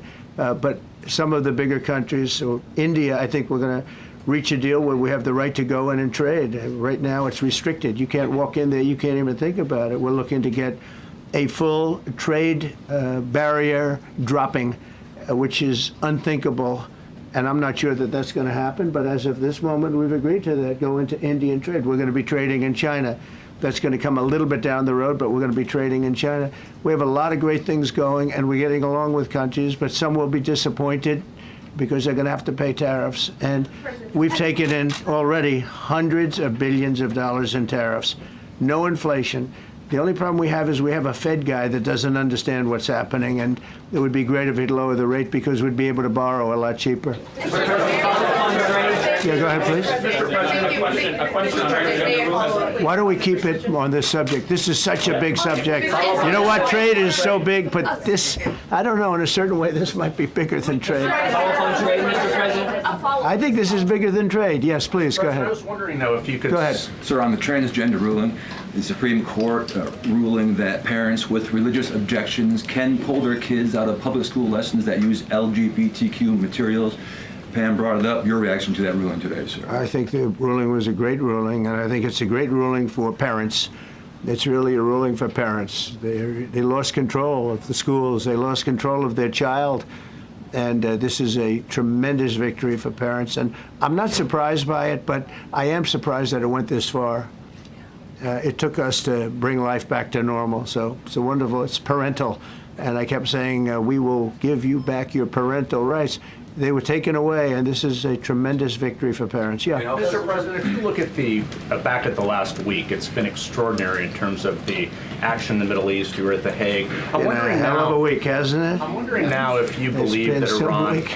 I'm wondering now, sir, if you believe that Iran has given up its long history of ambitions with nuclear weapons, or what you would like to see from them to prove that they do, and what type of meetings is your administration looking for next week with Iran? So Iran wants to meet. As you know, their sites were obliterated. They're very evil nuclear sites. They were, now has been proven. We had some fake news for a little while. The same people that covered the Hunter Biden laptop was from Russia. The same people that did 3 or 4 other Russia hoax. But on their ambition. No, wait, just listen. They came up with something that delayed the credit that our great pilots and these great what talent that was, and they hit it right down in the spot. 52,000 feet. Think of this dark, no moon, you couldn't see a thing, and they hit the refrigerator door, as they say. That's the size of a target, and overwhelmingly, and it's amazing what was done. We're the only ones that could have done it, and we took out the 2 of the other sites also. In addition to that, we finished them off. That was a very evil intention. I believe that, and again, time will tell, but I don't believe that they're going to go back into nuclear anytime soon. They spent over $1 trillion on nuclear, and they never got it together. And nothing was moved from the site, by the way. To do that is very dangerous. It's very, very heavy material. Those cars were most likely the cars of masons because they were pouring concrete at the top, at the hatch, as you know, the hatch going into the nuclear site. They wanted to reinforce it, and they had some masons there pouring concrete. By the way, that concrete was obliterated. It hit exactly at the concrete. It was, I don't think it had a chance to dry, but everything's down there. It's under millions of tons of rock. Please. Yes. Your administration has said that El Salvador is one of the safest countries in the hemisphere. So why haven't you yet canceled temporary protective status for that country? Was it part of the deal? Well, we'll take a look. We've had a great relationship with El Salvador. They have a fantastic leader. They built a massive prison system. And I don't know exactly why, but it's a hell of a system. And we bring people there, and when they go there, they don't get out. And frankly, when they hear they have to go there, they become very nice people. They become very nice people. It's a tough system, but it's a brilliant system, and it's a system done by a very, very good leader. We'll talk about El Salvador. A lot of respect. Yeah, please. Thank you. A question for you, and then a question for the Attorney General. As you go into negotiations and talks with Iran, are you demanding not only that there would be no uranium production inside of Iran, but also that Iran would turn over all existing stockpiles of uranium? Well, you know, we're a little early for that, but something like that, yeah, we'll do something like that. Let me say that I've been saying for 25 years, even as a civilian, you cannot let them have a nuclear weapon, and that's what happened. It's been obliterated. It would be years before they could ever get going, and I really think it's probably the last thing. They have to recover from a hell of a tough war. Would you also be demanding that the IAEA have full rights to inspect in Iran? Or somebody, yeah, or somebody that we respect, and then including ourselves. And a question for both the President and the Attorney General. Under birthright citizenship, if this is implemented, who would be tasked with actually vetting citizenship? And how, like, would this be a situation where you have nurses and doctors checking for citizenship of parents, or? This is all pending litigation. It's going to be decided in October by the Supreme Court, and we'll discuss that after the litigation. If you have an undocumented baby, would that baby then be an enforcement priority? The violent criminals in our country are the priority now. Let me put it in perspective. Today marked the 2,711th arrest in our country of TDA members, just TDA. Everyone in this room agrees they are one of the most violent criminal organizations in the world. And the Biden administration let them walk into our country for the last 4 years. 2,711 of them today have been arrested in our country. That is the priority of Donald Trump. That is the priority of this country, of Homeland Security, of all of our lawyers, of FBI. That's the priority. That will be discussed in October when the Supreme Court hopefully rules in our favor, and we're very confident of that. But you should all feel safer now that President Trump can deport all of these gangs, and not one district court judge can think they're an emperor over this administration and his executive powers and why the people of the United States elected him. I just might add one thing, and they used birthright citizenship, some of the worst people, some of the cartels, to get people into our country, just so you know. And again, I say, if you look at the end of the Civil War, the 1800s, it was a very turbulent time. If you take the end day, was it 1869 or whatever, but you take that exact day, that's when the case was filed. And the case ended shortly thereafter. This has to do with the babies of slaves, very, very obviously. And I think we're going to win. People I don't think they went about discussing it right. I came along and we looked and we said, wait a minute, this is wrong. We've been looking at birthright citizenship wrong for years, but they've used it. The cartels have used birthright citizenship to get very bad people in, and what Pam's doing and what Todd and everybody else, what they're doing at DOJ and all over, FBI, ICE, Border Patrol, these are incredible people. They're trying to keep our country safe, and they don't want to have people come in. This is just another way that they get illegal immigrants into our country, and in some cases, very, very bad ones. Go ahead. Thank you, Mr. President. On your tax bill, if I could for a moment, senators are racing to rewrite parts of it right now after the Senate parliamentarian ruled that sections of it were outside of the process that they're using to get this through. Do you think that senators should respect the decisions of the parliamentarian? And what have you personally done in the last 48 hours to try and get Republican senators who are against the bill to a yes? Well, look, it's a great bill. It's a massive tax cut. If it's not approved, your taxes will go up by 68%. Think of that, 68, a record, the highest in the history. The Democrats won't approve it only because politically it's so good for the Republicans. The Democrats aren't approving it. But think of what they're not approving. They're not approving border security. We've done a great job at the border, but we have to add some wall. We have to do various things. We have no money for that. We have no money for the border. We have no money for so many things. But if the Democrats, it'd be interesting to see if we get any Democrat votes. We should. If I were a Democrat, I would absolutely, maybe Fetterman, because he seems to be the most sensible one lately. If I were a Democrat, I would vote for this bill all day long because it's tax cuts and so many other things that are common sense. They're basic things. I think they're doing fine. The parliamentarian's been a little difficult.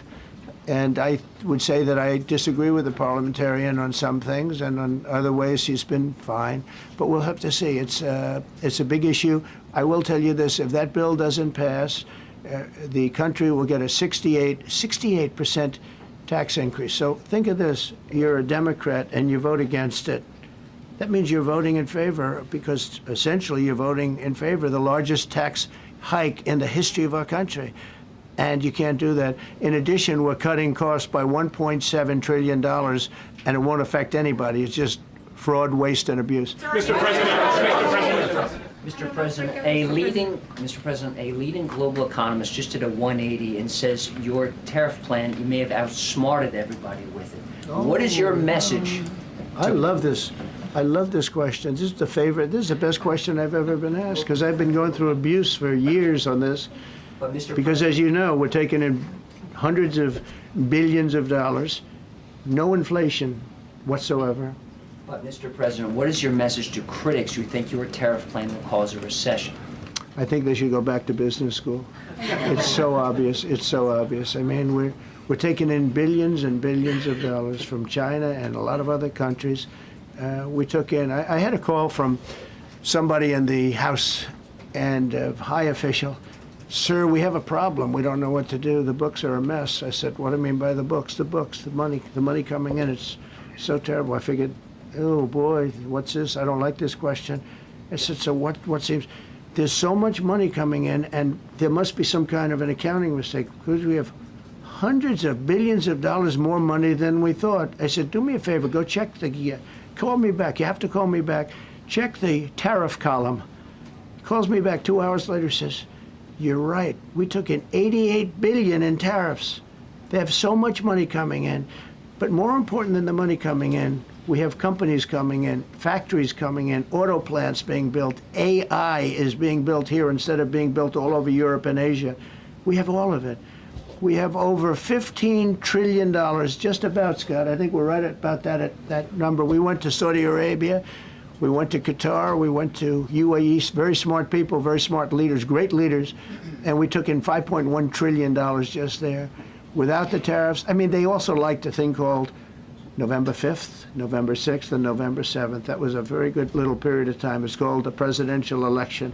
You know, you used to have one-day election. Now you have it go over it. But even if you just took that little period, because it was pretty obvious it was going to be a landslide.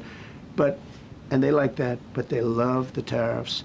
I had Texas Instruments come in the other day, big company, and he said, "We're putting in $60 billion into new plants and new equipment, new everything.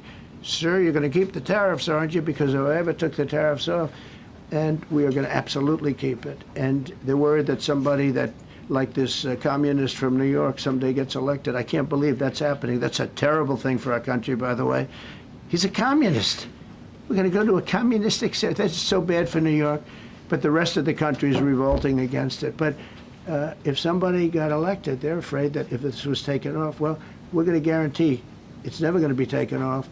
And again, we're taking in think of this, hundreds of billions of dollars. And they were all confused because they've never seen this before. You know, it's always the other way. We don't have enough money.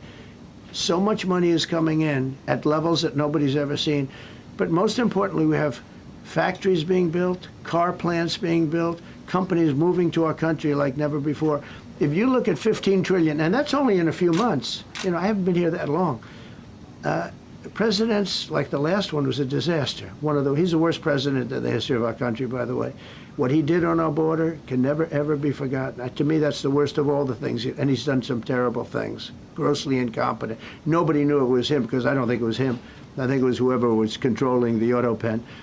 But our country is doing great. And those leaders and other leaders, I just left, as you know, a large group of the most highly respected people. And that includes big countries. When you look at Germany and France and Spain, although Spain didn't come through, but they will. By the way, guaranteed they will. That was the only country that sort of tried to hold back on putting up the money. But just so you know, they said, it's unbelievable what's happened to the USA. You were a dead country. We didn't respect the country, the leader. You were dead as a doornail. One said to me, "You went from being a dead country, you are right now the hottest country anywhere in the world. The whole world is talking about the USA, and everybody wants a part of it, and they're pouring into our country." And you're going to see those numbers. Thank you for that question.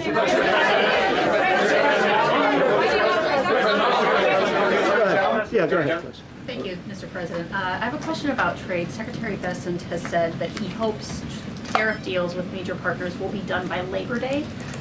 So if some deals are not done by your July 9th deadline, will some countries' tariffs go back up, or will they stay where they are now? Well, there's some countries that are used to ripping us off, to be honest with you. And I don't want to name them, but you sort of can name them.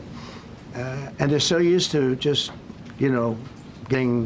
taking it billions and billions of, look, we had a trade deficit of more than $1 trillion. Think of $1 trillion, a trade deficit. That's because nobody cared. We cared a lot when, I took in hundreds of billions of dollars in tariff. We had the greatest economy in history up until now. I think we're going to blow it away. But during my time, and especially prior to COVID, we had the greatest economy in the history of our country. I think we're going to blow it away now based on the kind of numbers that we're seeing. But some countries are very angry because they've been ripping us off for years. They've been making billions and billions of dollars. There was nobody to negotiate with. They could do whatever they want. They charged us tariffs, by the way, at numbers that we've never seen before. and we ended up losing much more than $1 trillion a year. $1 trillion a year on trade. And now they're being met with a force that's far greater than them, and they don't like it. So they're upset because instead of making, $5 billion, they're going to break even, or they'll make a little bit. I want to be nice. They'll make a little bit, or we'll make a little bit. It's a big difference. Yeah, please go. Go ahead. Red dress. On the 2020 election, is there any more information on the special prosecutor? So many Americans still have questions about the 2020 election. And speaking of rogue judges, would you consider appointing somebody at DOJ maybe to investigate the judges that allowed for the political persecution of you, your family, and your supporters during the Biden administration? I love you. Who are you? I'm Carol from Lindell TV. Well, that's just a very nice question. And it's not a setup. I have no idea who you are, but I appreciate that question. All I can say is we're not here for that. I hope so. I hope they're doing a thing because that election was rigged and stolen, and we can't allow that to happen. A lot of people tell me, sir, you just won the greatest election in the history of our country. You won at numbers that won all 7 swing states, won the popular vote, won everything. Sir, go on with your life. And many people that say that, good people, friends of mine, then you have people that say that same thing, go on with your life, but you have to find out what happened because you can't let that happen again. Look at what this lunatic did. Look at what he did. He opened our borders to people that were murderers, 11,888 to be exact, murderers. And we've captured many of those murderers, and we're bringing them back, or some of them are so dangerous that we don't even want to bring them back. We're afraid they're going to try and come back in. But he allowed people to come into this country, people from mental institutions, insane asylums, that's a mental institution on steroids, people from mental institutions, gang members, drug dealers, people, jails, being emptied out into our country. Venezuela emptied out almost its entire prison population into our country. But I don't want to blame them. Many countries have done that. The Congo, we have a great press conference coming up later, and it's the Congo and Rwanda. They were fighting for years, and it was machetes, it was vicious, it was as vicious, people's heads being chopped off. And I have a man who's very good in that part of the world, very smart, and put them together. And we're signing a peace treaty today. First time in many years they're going to have peace. And it's a big deal. We talk about Russia, and we're working that one. President Putin called up and he said, I'd love to help you with Iran. I said, do me a favor, handle Iran. Help me with Russia. We got to get that one settled. And I think something's going to happen there. But we did some great work. India and Pakistan. That was going to be maybe nuclear. We did that. We did a lot of work. I don't know if there's ever been a president that's done much more. Serbia, Kosovo was going to go at it. Going to be a big war.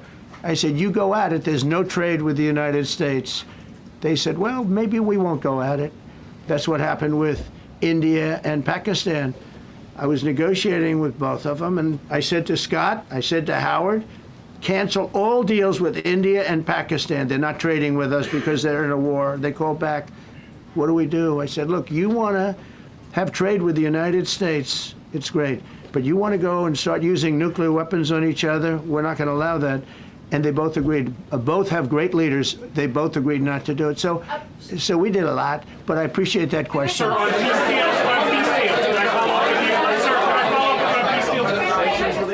Thank you so much. Thank you, Mr. Orange. President. Thank you, Mr. President. I was just speaking with Senator Ron Johnson on the One Big Beautiful Bill, and he says he really wants to get to yes for you and get this accomplished. He does. He's a good man. But he also said that he needs more time, and he is not certain that the July 4th deadline is possible. Well, then he's not such a good man. Because there's too much work to do. He's a good man. Ron How Johnson's important- doing a good job. He's very committed. Every Republican senator is committed.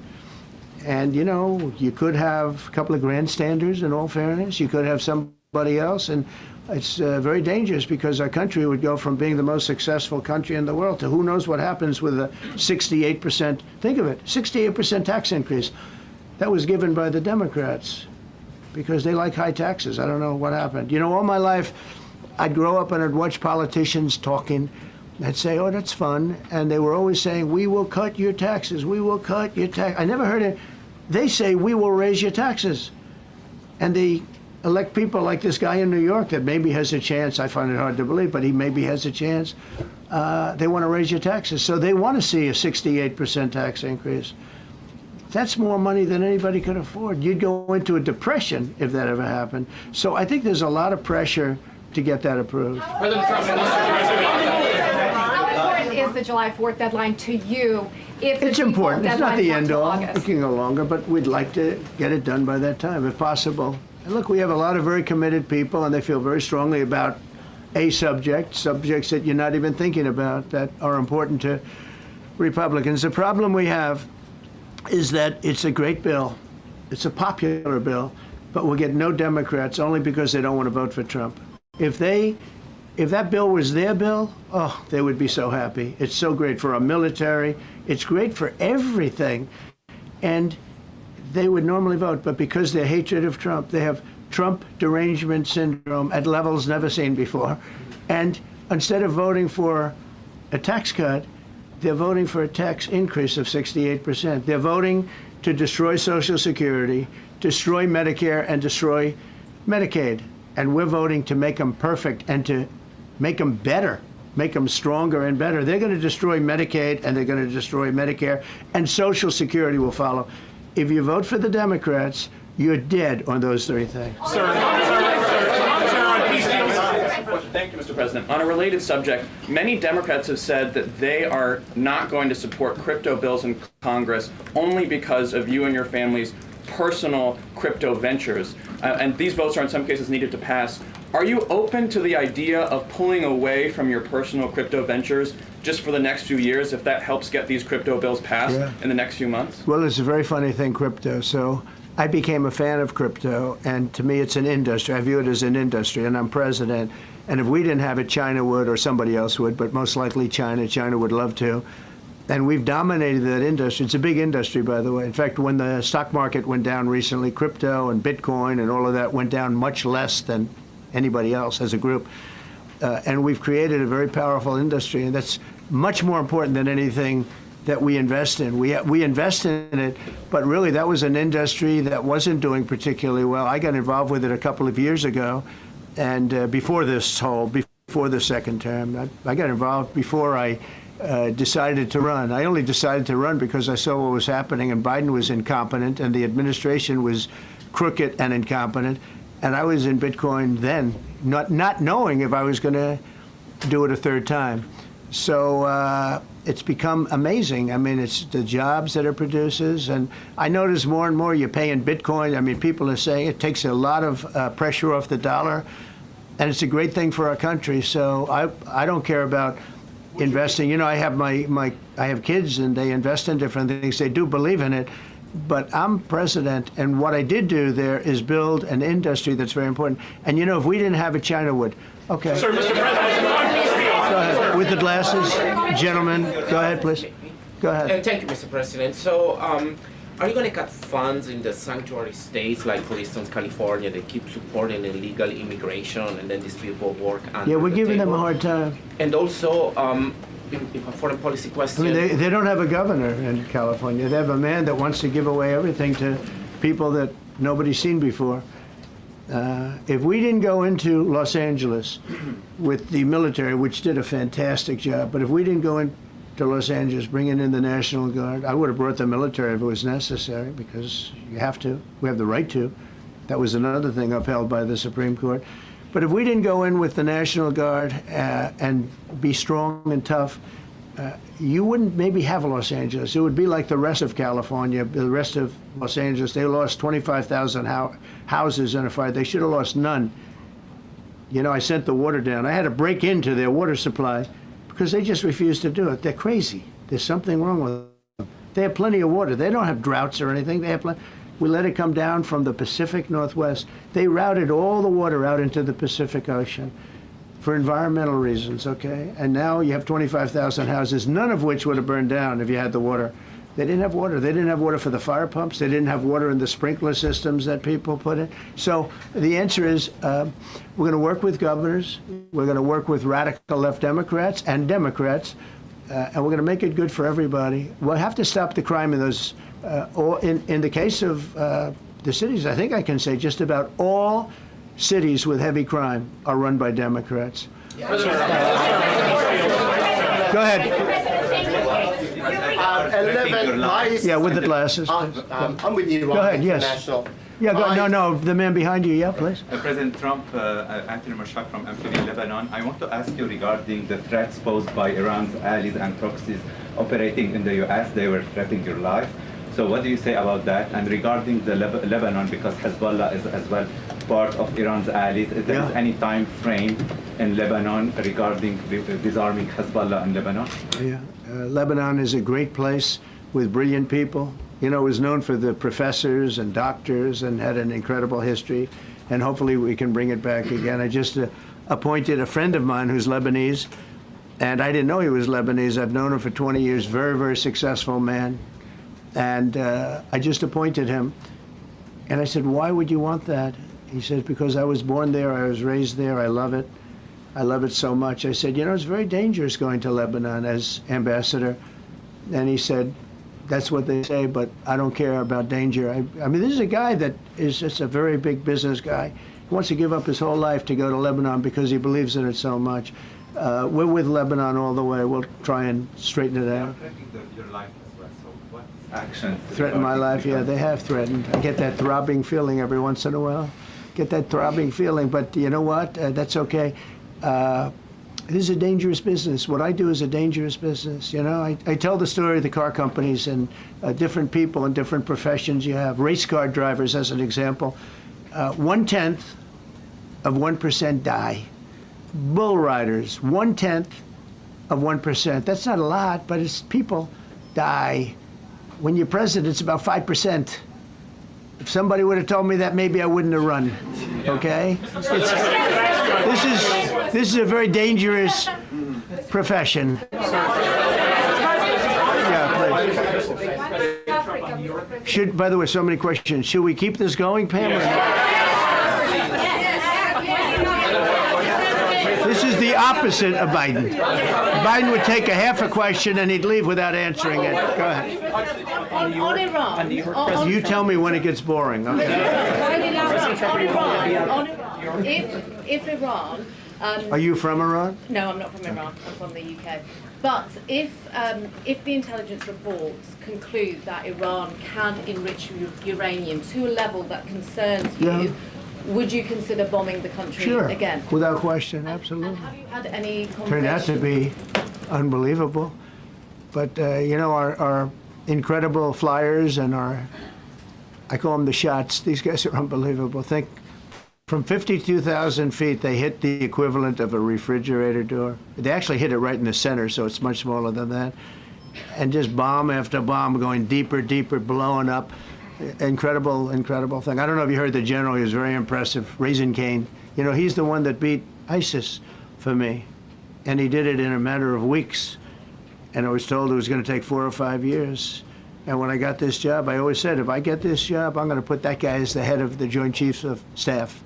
And Dan Kane, and he, when I heard his name was Raisin, his nickname is Raisin, Raisin Kane. I said, you got to be kidding. So I liked him right from the beginning, but he knocked out ISIS in a time that nobody ever thought possible.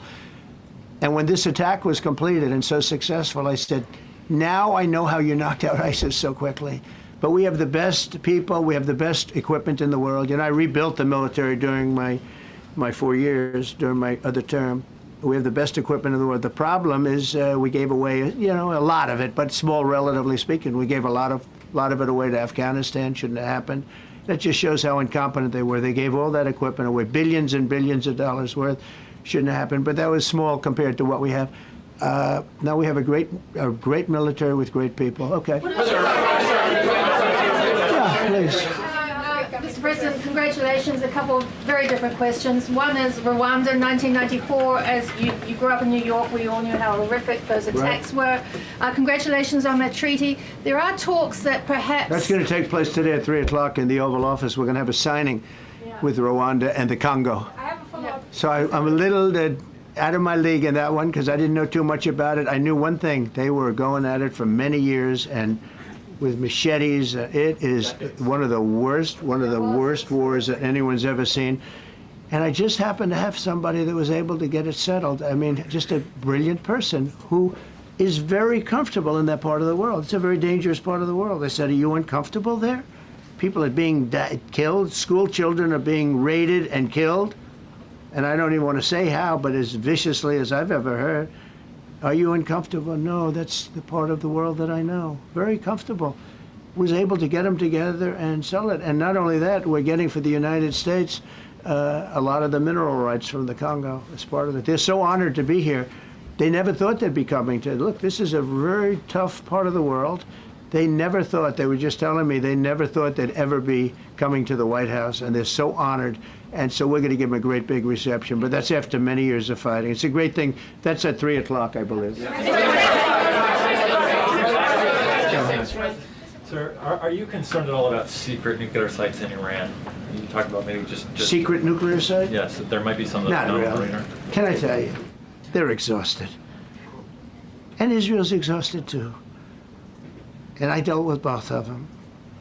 And they both wanted it settled, both of them. And we did a great job, but they're exhausted. The last thing they're thinking about right now is nuclear. You know what they're thinking of? They're thinking about tomorrow, trying to live. It's such a mess. It's such a mess. The place was bombed to hell. And no, I'm not worried about it at all. And I'm putting out a little statement. I'm going to respond to the Ayatollah's statement yesterday that we won the war. Oh, God, we won the war. And I said, look, you're a man of great faith, a man who's highly respected in his country. You have to tell the truth. You got beat to hell. And Israel was beat up too. They were both beat up. And it was a great time to end it. It was quick. They got the hate out. There was a lot of hate, a lot of hate. It would be great if they didn't have that hate. But the last thing they're thinking about is nuclear weapons right now. Please. Thank you, Mr. President. Iris Howe with NTD Research Media with the Epoch Times. Thank you so much for doing this. It's very refreshing for all of us here, It's a good group. in this room. It's refreshing. Very refreshing. Yes, we have to have this, and for the I understand what you mean. So thank you so much for coming out here. Other than Caroline's done a great job. Yes, You're referring to the past administration, not to Caroline, right? Yes. Back to the ruling today, if you don't mind. So you have always talked about winning for the American people. Right. How do you think today's ruling will enable you to further deliver for American families and workers across the country, not only when it comes to immigration, but also when it comes to trade, energy? What actions are you most eager to move forward Well, I with think now? taking power away from these absolutely crazy radical left judges is a tremendous, this is such a big day.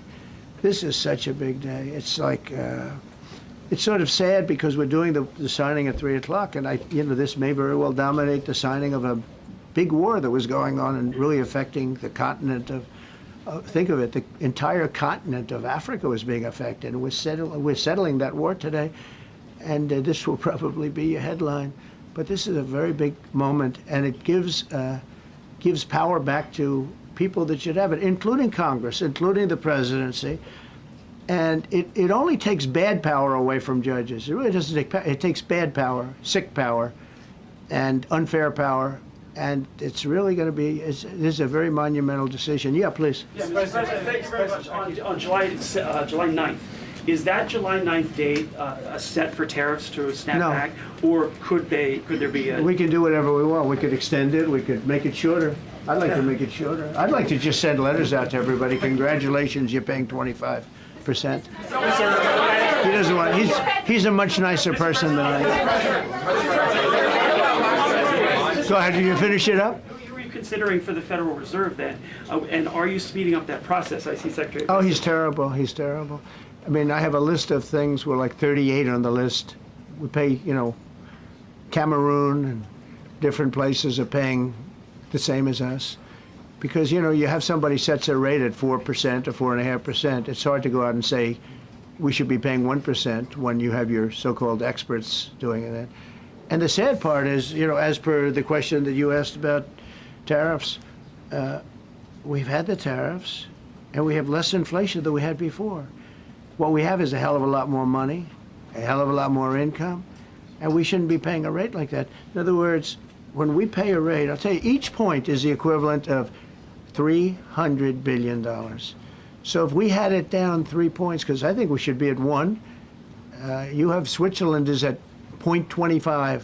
In other words, 25% of 1%. And they're the number 1 right now. But we should be the number 1. And soon you're going to have, I think, you're going to have where the people will pay will pay, like we had a few years ago, where you put up money, you loan money, and I mean, you actually, instead of paying, you get paid. I love that.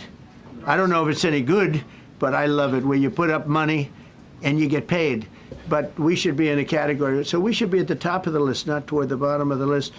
But we have a man who's not a smart man, and he probably has Trump derangement syndrome. And he's just not a smart person. What he's doing, though, he's hurting us for years to come.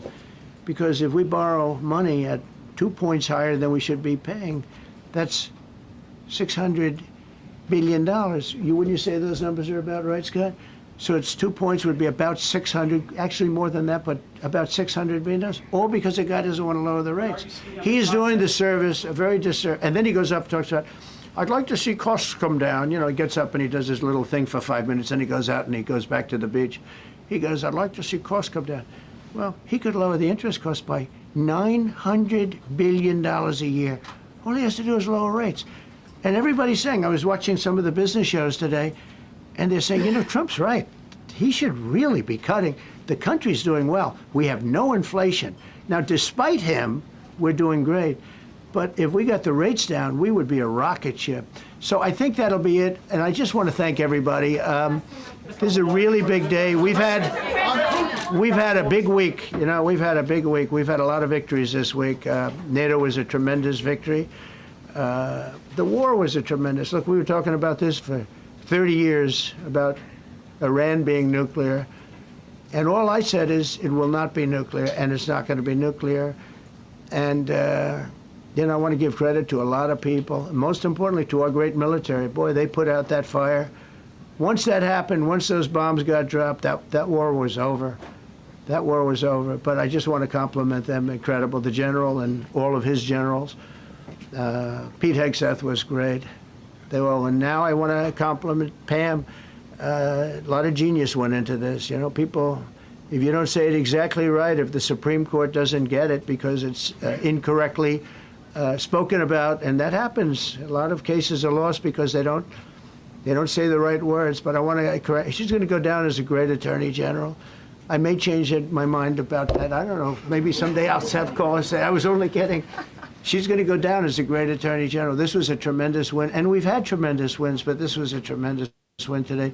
So I just want to congratulate you and Todd and your whole staff. Very brilliant people, and we can't forget John Sauer. That's right. Who is with, there's a medical emergency within his family, so he's taking care of that, and we said absolutely. So I just want to thank everybody very much. Thank you. Mr. Jeff Bezos on his wedding weekend. Thank you, Mr. President. Thank you, sir.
but they're probably down. Prescription drug prices are even to down. We're doing very well. It's been amazing. We had a big day yesterday. There'll always be transition difficulty, but we had in history, it was the biggest day in history, the markets. So we're very, very happy with the way the country's running. We're trying to get the world to treat us fairly. This is something that should have been done 25 years ago, and it wasn't. Should have been done 40 years ago, and it wasn't. But no president was willing to take it on, but you had to. It's not sustainable. It wasn't sustainable. And as you know, without a lot of money being added, which is a lot of money that we could add, the country is making approximately $2 billion a day. And when you think of it, we've never done that before, never come close to it. And the number is probably $3.5 billion a day. And that makes us a very strong country.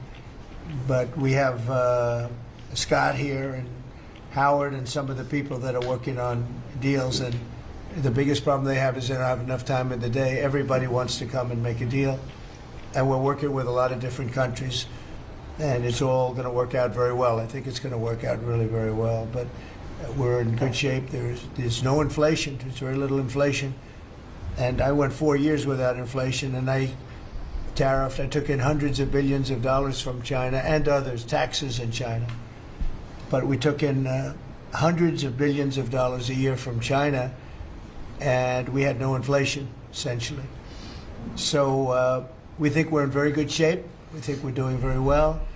Again, there'll be a transition cost and transition problems, but in the end, it's going to be a beautiful thing. We're doing again what we should have done many years ago. We let it get out of control, and we allowed some countries to get very big and very rich at our expense, and can't let that happen. It's not a sustainable formula. So I wanted to just thank everybody at the table, and maybe I'll go around and ask some of you a little short couple of answers. Pete just got back from Panama, and he's been all over the place, and you want to give us a little report on that and whatever else you might have to say. Everyone at this table is doing an incredible job, by the way, I have to say. Incredible. And the relationships it's like they're friends. They're really, the relationships are very strong, really good, really strong. And these meetings are very good. And I think, I don't believe there's any other president that allowed the press to come into a meeting such as this. These are very sacred meetings. These are very private meetings. But we have nothing to hide. And I think it's good. I think it's a good, we want to be, a word you like to use, Jeff, is transparent. So we want to be transparent, and we'll do that by starting with Pete. Go ahead, Pete. Yes, Mr. President, we just got back from Panama last night. We were at the Panama Canal with their Southcom commander ships, F-18s, troops, and signed a couple of historic deals. One which is with the Panama Canal Authority, a framework for U.S. vessels, first and free through the Panama Canal. Right. And then also a memorandum of understanding with their security minister for the presence of U.S. troops. Fort Sherman is an old U.S. base there, as well as a naval station and air station jointly with Panama to secure the Panama Canal from Chinese influence. That's something you said, we're taking back the canal. China's had too much influence. Obama and others let them creep in. We, along with Panama, are pushing them out, sir. And so we had a very successful trip there. President Molino, sends his regards, very complimentary of the U.S. as he's a great ally, and I think they want the Communist Chinese out, and with our troops there partnering with their forces, we've got a chance to push them all the way out, sir.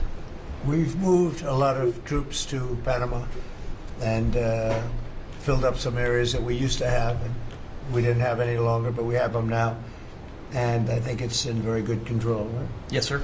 Okay, thank you, Pete. Very good. Howard? So, so we've have so many countries to talk to.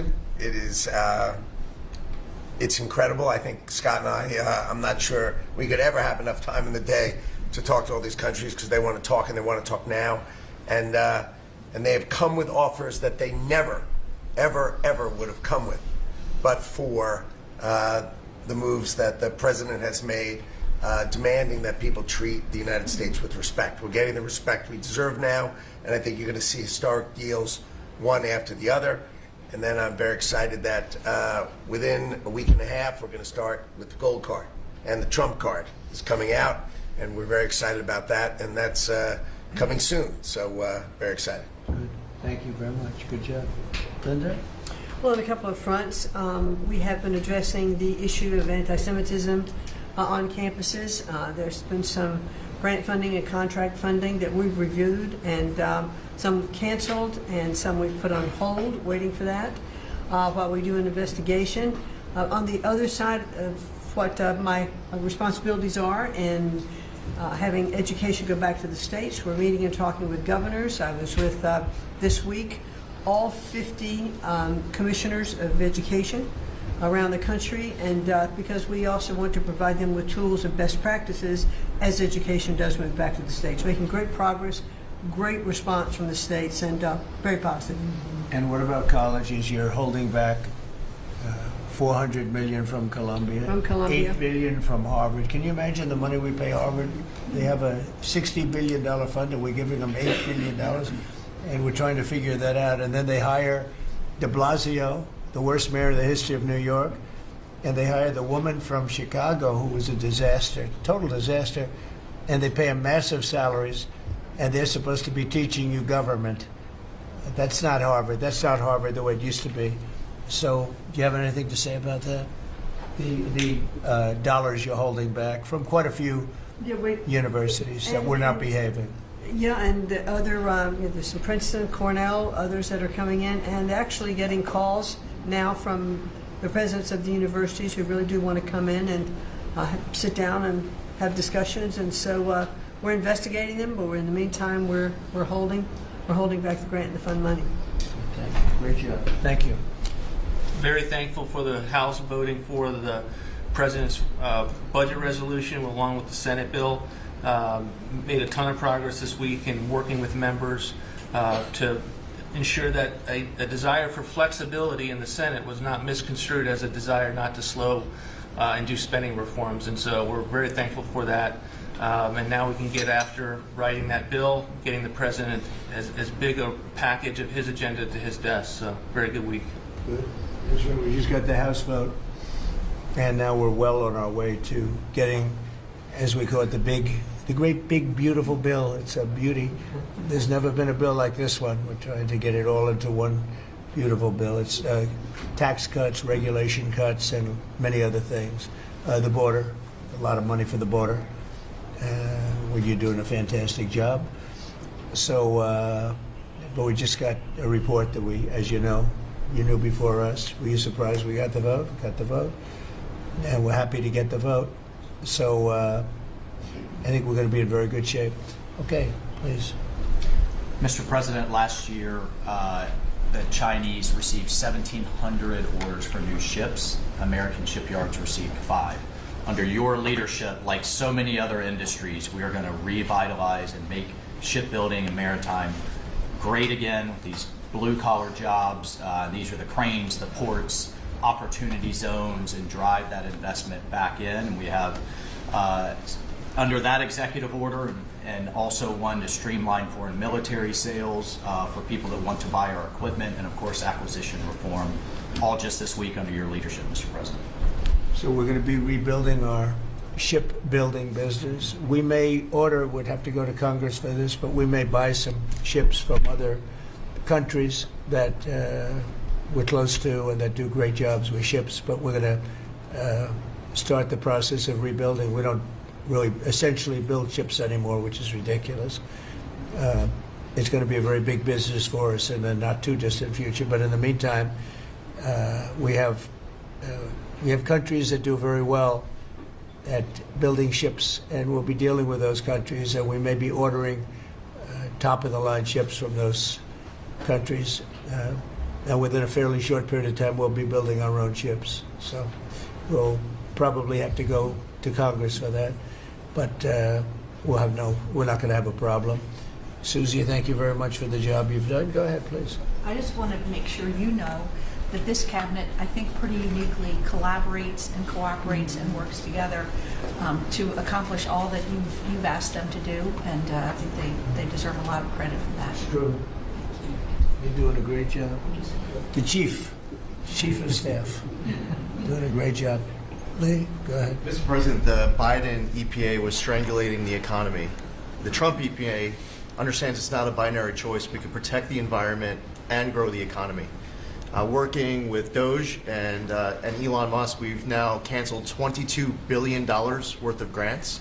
And we have launched what is the largest deregulatory action in the history of the country, just in one agency. That's how much of a mess the Biden EPA left us. It is going to end up reducing the cost of living. It's going to create jobs. It's going to make it easier to purchase a car. It will be easier to heat your home. We're proud of this effort. The effort that we have is fulfilling the mandate that you earned from the American public. Clean air, land, and water for all Americans, unleashing energy dominance, permitting reform, advancing cooperative federalism, making America the AI capital of the world, and bringing back American auto jobs. When you called me that day asking for me to take this position, I was honored. And you were very specific and clear in what you wanted us to accomplish. We understand our mission, and at the Trump EPA, we're going to make it proud. Great job. You're doing a great job. And you have a lot of applications for approvals for power plants, which are going to really power the regular plants, and they're going to be right next to each other because we can't rely on our grid. It's old and it's tired, and it's very subject to being attacked, whether by rain or by bombs or by anything else. And we're letting people build their own power plants, and these are a lot of them being built with the AI and beyond the AI chips, and we're letting them build their own power, and never been done before, and we're going to get it done quickly and approved quickly. As part of a plant, they'll have a sort of be their own power company, and it's very exciting. They couldn't believe it when I told them that. I said, we're going to get you the approvals very fast as part of your regular plant. You're going to build electric producing plants, and it's very exciting.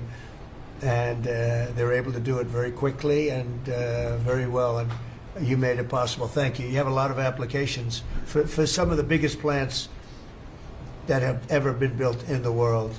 These are serious plants, aren't they? Huh? Approved. We are open for business. Working with Secretary Burgum, Secretary Wright, we are going to make it proud. Sean? First off, Mr. President, it's Brooke's birthday today, so she keeps getting younger, so happy birthday to Brooke. Thank you. I want to thank you as well for the shipbuilding at EO. Again, to build ships, we also need mariners to sail those ships. I was just up at Kings Point for the Merchant Marine Academy a couple days ago, and we have some of the greatest young men and women who are learning how to be mechanical engineers to rebuild and fix the engines on those ships, but also how to sail ships. I would tell you that over the past decades, this academy has become, it needs some love. It's been a little bit dilapidated. We have to invest in sailors, and I appreciate you taking the initiative. To be a global power, we have to build ships and have sailors to sail those ships. These are the very people that help Pete should we come into points of crisis to support the military. So thank you for that. Number two, the last administration announced 3,200 projects, big, beautiful roads and bridges. Most of them are good. But they announced them, they didn't sign a grant agreement. 3,200, so the money doesn't go out the door to build the infrastructure in the country. And it's fun to do an announcement. It's actually the harder work to put together these grant agreements. So we're doing the work right now at DOT to get these grant agreements done and build the projects. Most of them are good. And they also put in all of this green and social justice requirements on roads and bridges. We're pulling all that out and putting the money toward the infrastructure, not the social movement from the last administration. Good steel, right, as opposed to green paper mache. Good, thanks, great job. Sir, first, we are, I would say, more than friends. We've all become family, and I think that what you have assembled in your vision is a turning point and an inflection point in American history. And so just being a part of that is the greatest honor. So thank you for that. And again, just the relationships here and the honor and respect we have for each other is a reflection of you and your leadership. So I just wanted to say that first. The second thing I want to say is that on behalf of the farmers and ranchers, food security is national security. We have to be able to feed ourselves. And your idea of using tariffs along with deregulation and tax cuts, but your idea of using tariffs to ensure that we are putting forward and putting America first, no one understands that better than our farmers and our ranchers. But having said that, emerging from 4 years of Biden with a 30% increase in inputs for our farmers and ranchers, with then almost $50 billion. Yes, sir. Spray brand don't know. Check it out. Wolfman Puck. We back at it.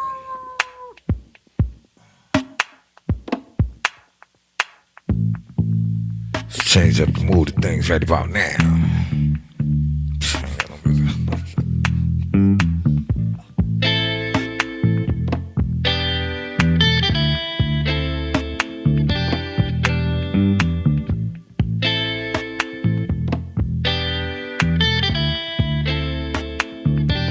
Let's go see if my man Kingdom Reacts on the block.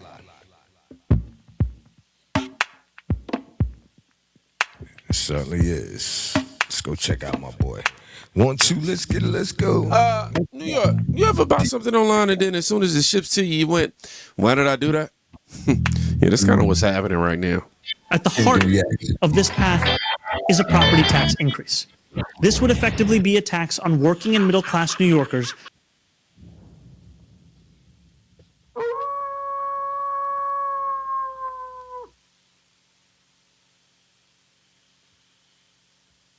Middle-class New Yorkers who have a median income of $122,000. The second path also requires us to raid our reserves. It would mean withdrawing $980 million from our city's rainy day fund in fiscal year 2026 and $229 million from the Retiree Health Benefit Trust in fiscal year 2027. Oh, yeah! These are steps that have been taken before, but only in moments of extraordinary external crisis. Mayor Bloomberg's response to the 2008 financial collapse, and Mayor de Blasio's response to the enormous revenue shortfall caused by the pandemic. At the heart of this path... It was the laughs. Oh, my gosh. I needed He's crazy. You need to do a good laugh to start off your morning, right? You know, man, Yes. so, some comedians, they don't predict policy, but they can predict that regret. Tell you that. And that's the tone. That's the tone of that clip completely. You know, it isn't rage, it's inevitability. That's what I felt. It's the quiet smirk that says, you don't get to act surprised now. Mm-hmm. And here's where it shifts, because laughing at voters is one thing, right? But watching those voters replay campaign promises in their head, that's totally different. I'm just saying. That's a little different. And that's exactly what started happening next, though. I'm Donnie. This guy's been mayor of New York City for 1 month, okay? What he promised was a free bus for everybody, grocery stores run by the government for, you know, poor people to get food, which is a good thing, I think. And that rent was gonna go down. Those were like the big three things he promised everybody. So today he's got his first meeting with the city about the budget. And what he says is, I'm raising property taxes on everybody by 10%, okay? Rent's not gonna go down, actually. He's draining $1 billion from the rainy day fund, which I don't even know what that is, but it doesn't sound good. And none of the free stuff that he promised is actually happening. Yeah. I'm done. Yeah, repetition is a tale. When someone keeps saying, we have to raise property taxes, that's not a slip, y'all. That's rehearsal. That's the city being prepped, trying to ease you into it, right? It's the contrast.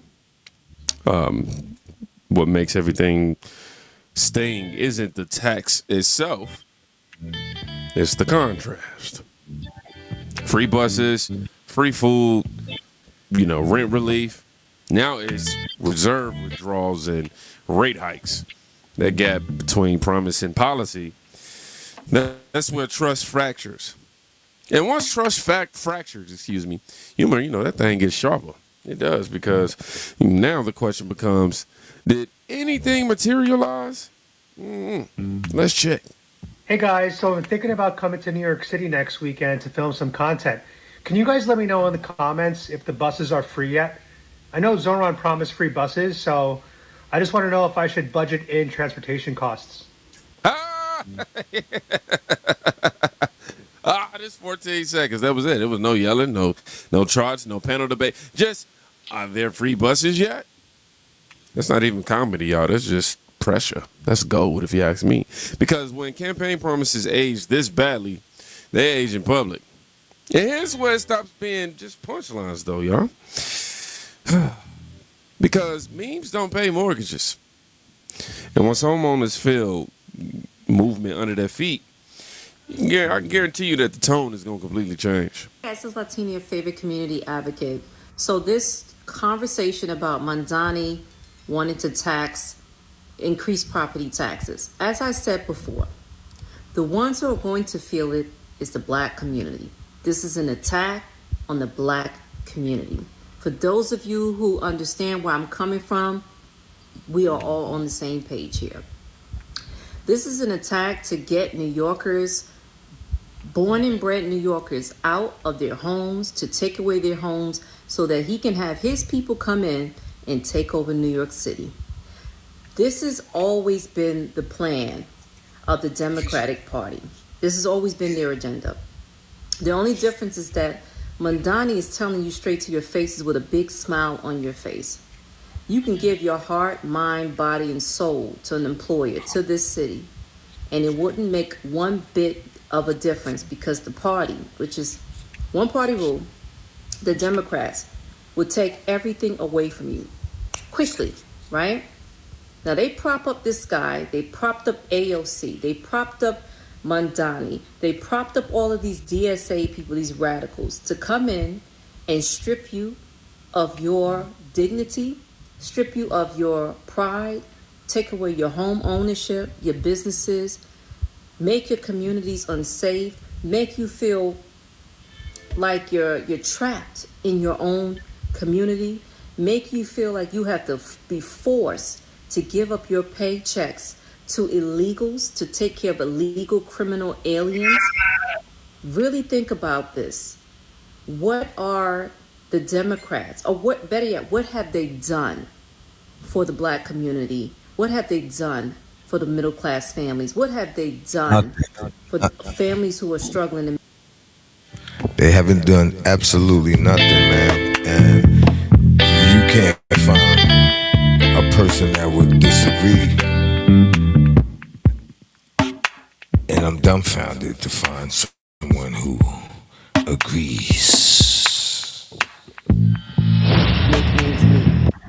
Besides tearing up the homes and putting criminals out on the streets and protecting criminals and putting illegal aliens ahead of us. Black people, you're going to have to really wake up and really start rethinking how you vote and vote the opposite, because Mondani is a plant and he is telling you to your faces, to all of us, that we are not welcome in our own damn city anymore. That's exactly what's happening here. We are no longer welcome in our own city. This is a takeover. This is a shakedown. It's him telling taxpayers that if he doesn't get money to fund illegal aliens, it's an FU to American citizens. Let that sink in. Wow. Now you feel the shift. That's not satire. That's someone thinking about foreclosure notices. When the word generational wealth enters the conversation, it's no longer social media energy. That's legacy right there. And here's the part that... Yeah, but I don't want you thinking about generational wealth or legacy. They want you to think about twerking in the club. You know? And memes of tigers and cats attacking dogs. Complicates it. The mayor didn't deny the impact. He explained it, y'all. I want y'all to listen to this very, very carefully. For those who have watched budget after budget, it is tempting to assume that we are engaging in the same dance as our predecessors. Let me assure you, nothing about this is typical. That's why our solutions won't be either. There are two paths to bridge this gap. The first is the most sustainable and the fairest path. This is the path of ending the drain on our city and raising taxes on the richest New Yorkers and the most profitable corporations. The onus for resolving this crisis should not be placed on the backs of working and middle-class New Yorkers. If we do not fix this structural imbalance and do not heed the calls of New Yorkers to raise taxes on the wealthy, this crisis will not disappear. It will simply return, year after year, forcing harder and harsher choices each time. And if we do not go down the first path, the city will be forced down a second, more harmful path. Faced with no other choice, the city would have to exercise the only revenue lever fully within our own control. We would have to raise property taxes. Oh, wow. Oh, wow. For those who have watched budget Y'all heard it from him. Across all four classes, homeowners, renters, commercial, that's surgical language. Clear, deliberate, which means this isn't accidental. It's calculated leverage.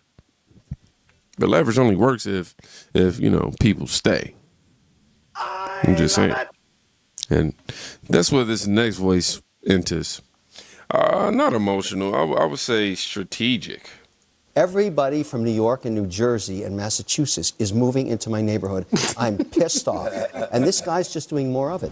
Zohran Mamdani is issuing an ultimatum in an effort to close the city's massive budget gap. He's calling on New York Governor Kathy Hochul to raise taxes on the city's wealthiest people, or he'll have to increase property taxes by nearly 10%. The options of the second path are the options of last resort. Options that we will only employ if there is no other means of arriving at a balanced budget. So I guess he's asking, what's a 2% tax increase on a multimillionaire? If you're already the highest tax jurisdiction in America, it's a massive tax. You know, what I love about this guy, and I'm giving him credit, he goes big. He goes big, and he's got a fantastic social media team. This is great. This is bat poo-poo crazy, what he is proposing. And probably sometime next year, within 12 to 18 months, I will meet him in Miami and give him Real Estate Agent of the Year award. Because I'm not happy with what's happening. I can't get across the bridge anymore. I live in Miami Beach. Everybody from New York and New Jersey and Massachusetts is moving into my neighborhood. I'm pissed off. And this guy's just doing more of it. What he's proposing is beyond insane, but I love it. You are now, very dramatic. I'm like everybody else. Listen, you guys live here. You're not paying your fair share. I don't live here. You've got to pay 110%. That's the right thing to do. Because he's not cutting spending. No, he's just going to tax you into oblivion. He said people vote with their feet. That line hits because migration isn't ideology, it's math.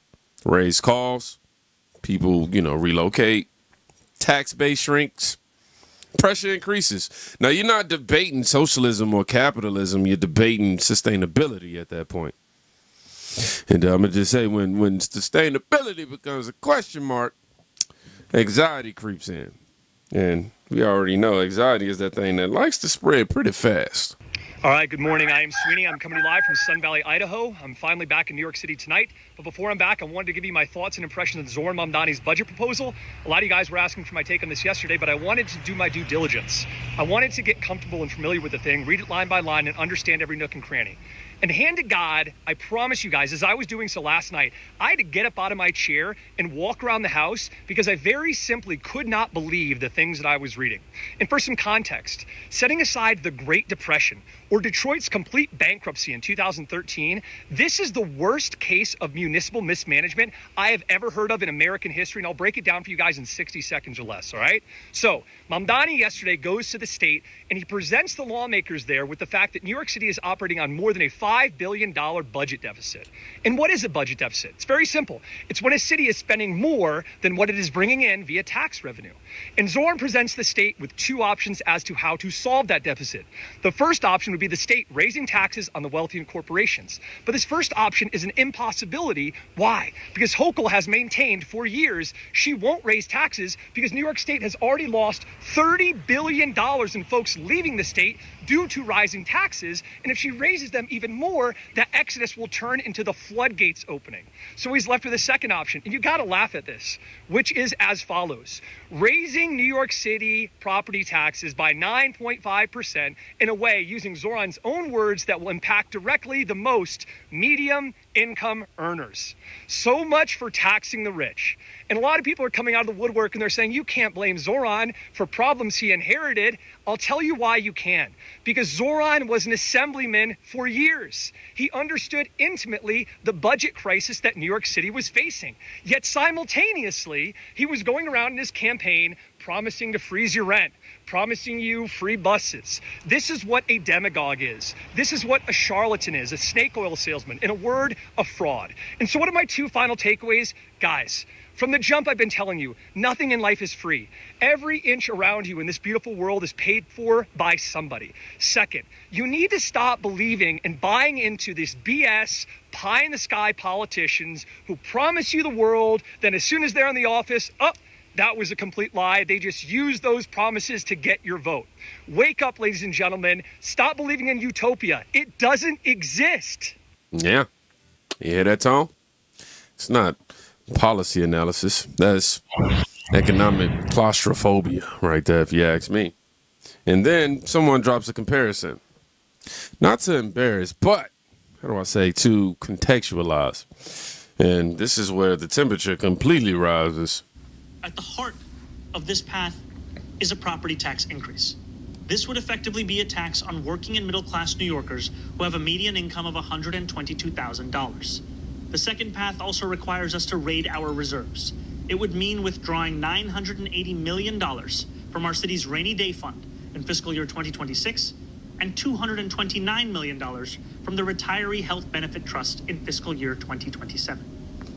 These are steps that have been taken before, but only in moments of extraordinary external crisis. Mayor Bloomberg's response to the 2008 financial collapse, and Mayor de Blasio's response to the enormous revenue shortfall caused by the pandemic. Okay, so then that begs the question, why does it need to happen now? You know, we're not in a situation like the 2008 crisis. We're not in a COVID situation. So yeah, like why does this need to happen now? Well, that's because Mamdani is trying to increase New York City's budget by about $11 billion next year.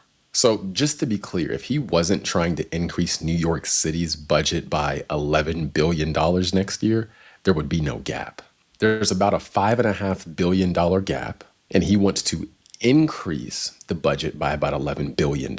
So you have about $5.5 billion that would be left if he wasn't trying to increase it by $11 billion. So he's going out here and acting as if this is a crisis, but it's not a crisis, or you could argue it's a crisis of his own making. So they want to take spending from about $116 billion to $127 billion for New York City alone.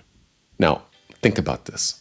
Florida's budget for the entire state of Florida is about $117 billion, which would be less than what Mamdani wants for New York City.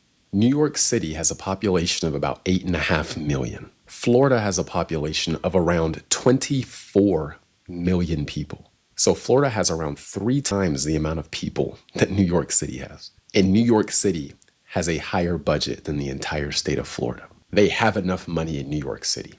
They're just not using it properly. So now he's talking about raiding people's retirement funds and increasing property taxes so he can get what he wants, essentially.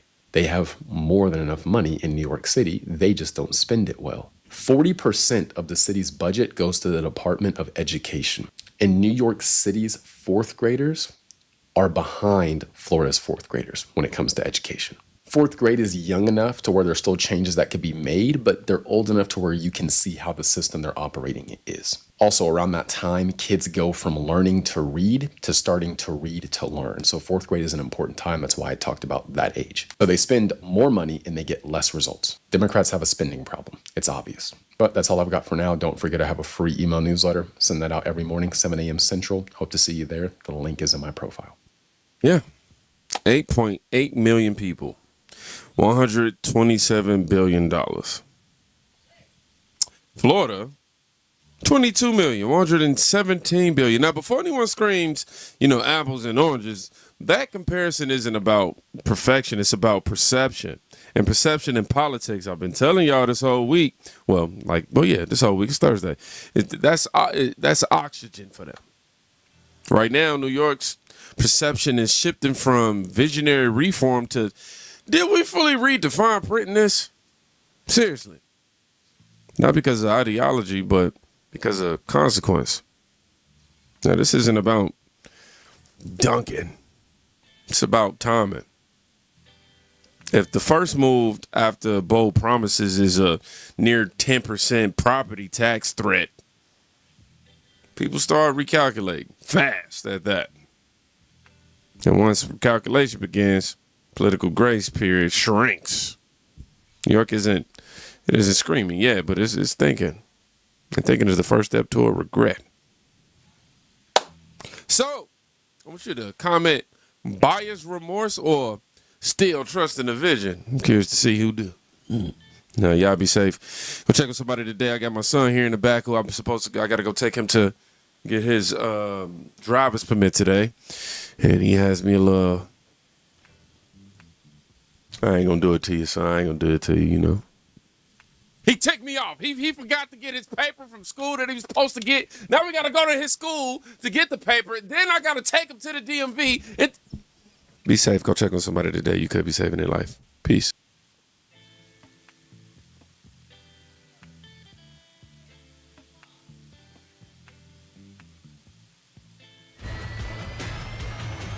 This is Power Hour with Gabriella Power. Hello and welcome to Power Hour. I'm Gabriella Power. Thank you for joining us. Well, he's the ultimate deal maker, and thanks to President Trump. Yeah, with that being said, man, we 2.5, 2 3/4 of an hour in. Wolfman Pup. And I got some errands to run. So I'll see y'all when I come back. Brando.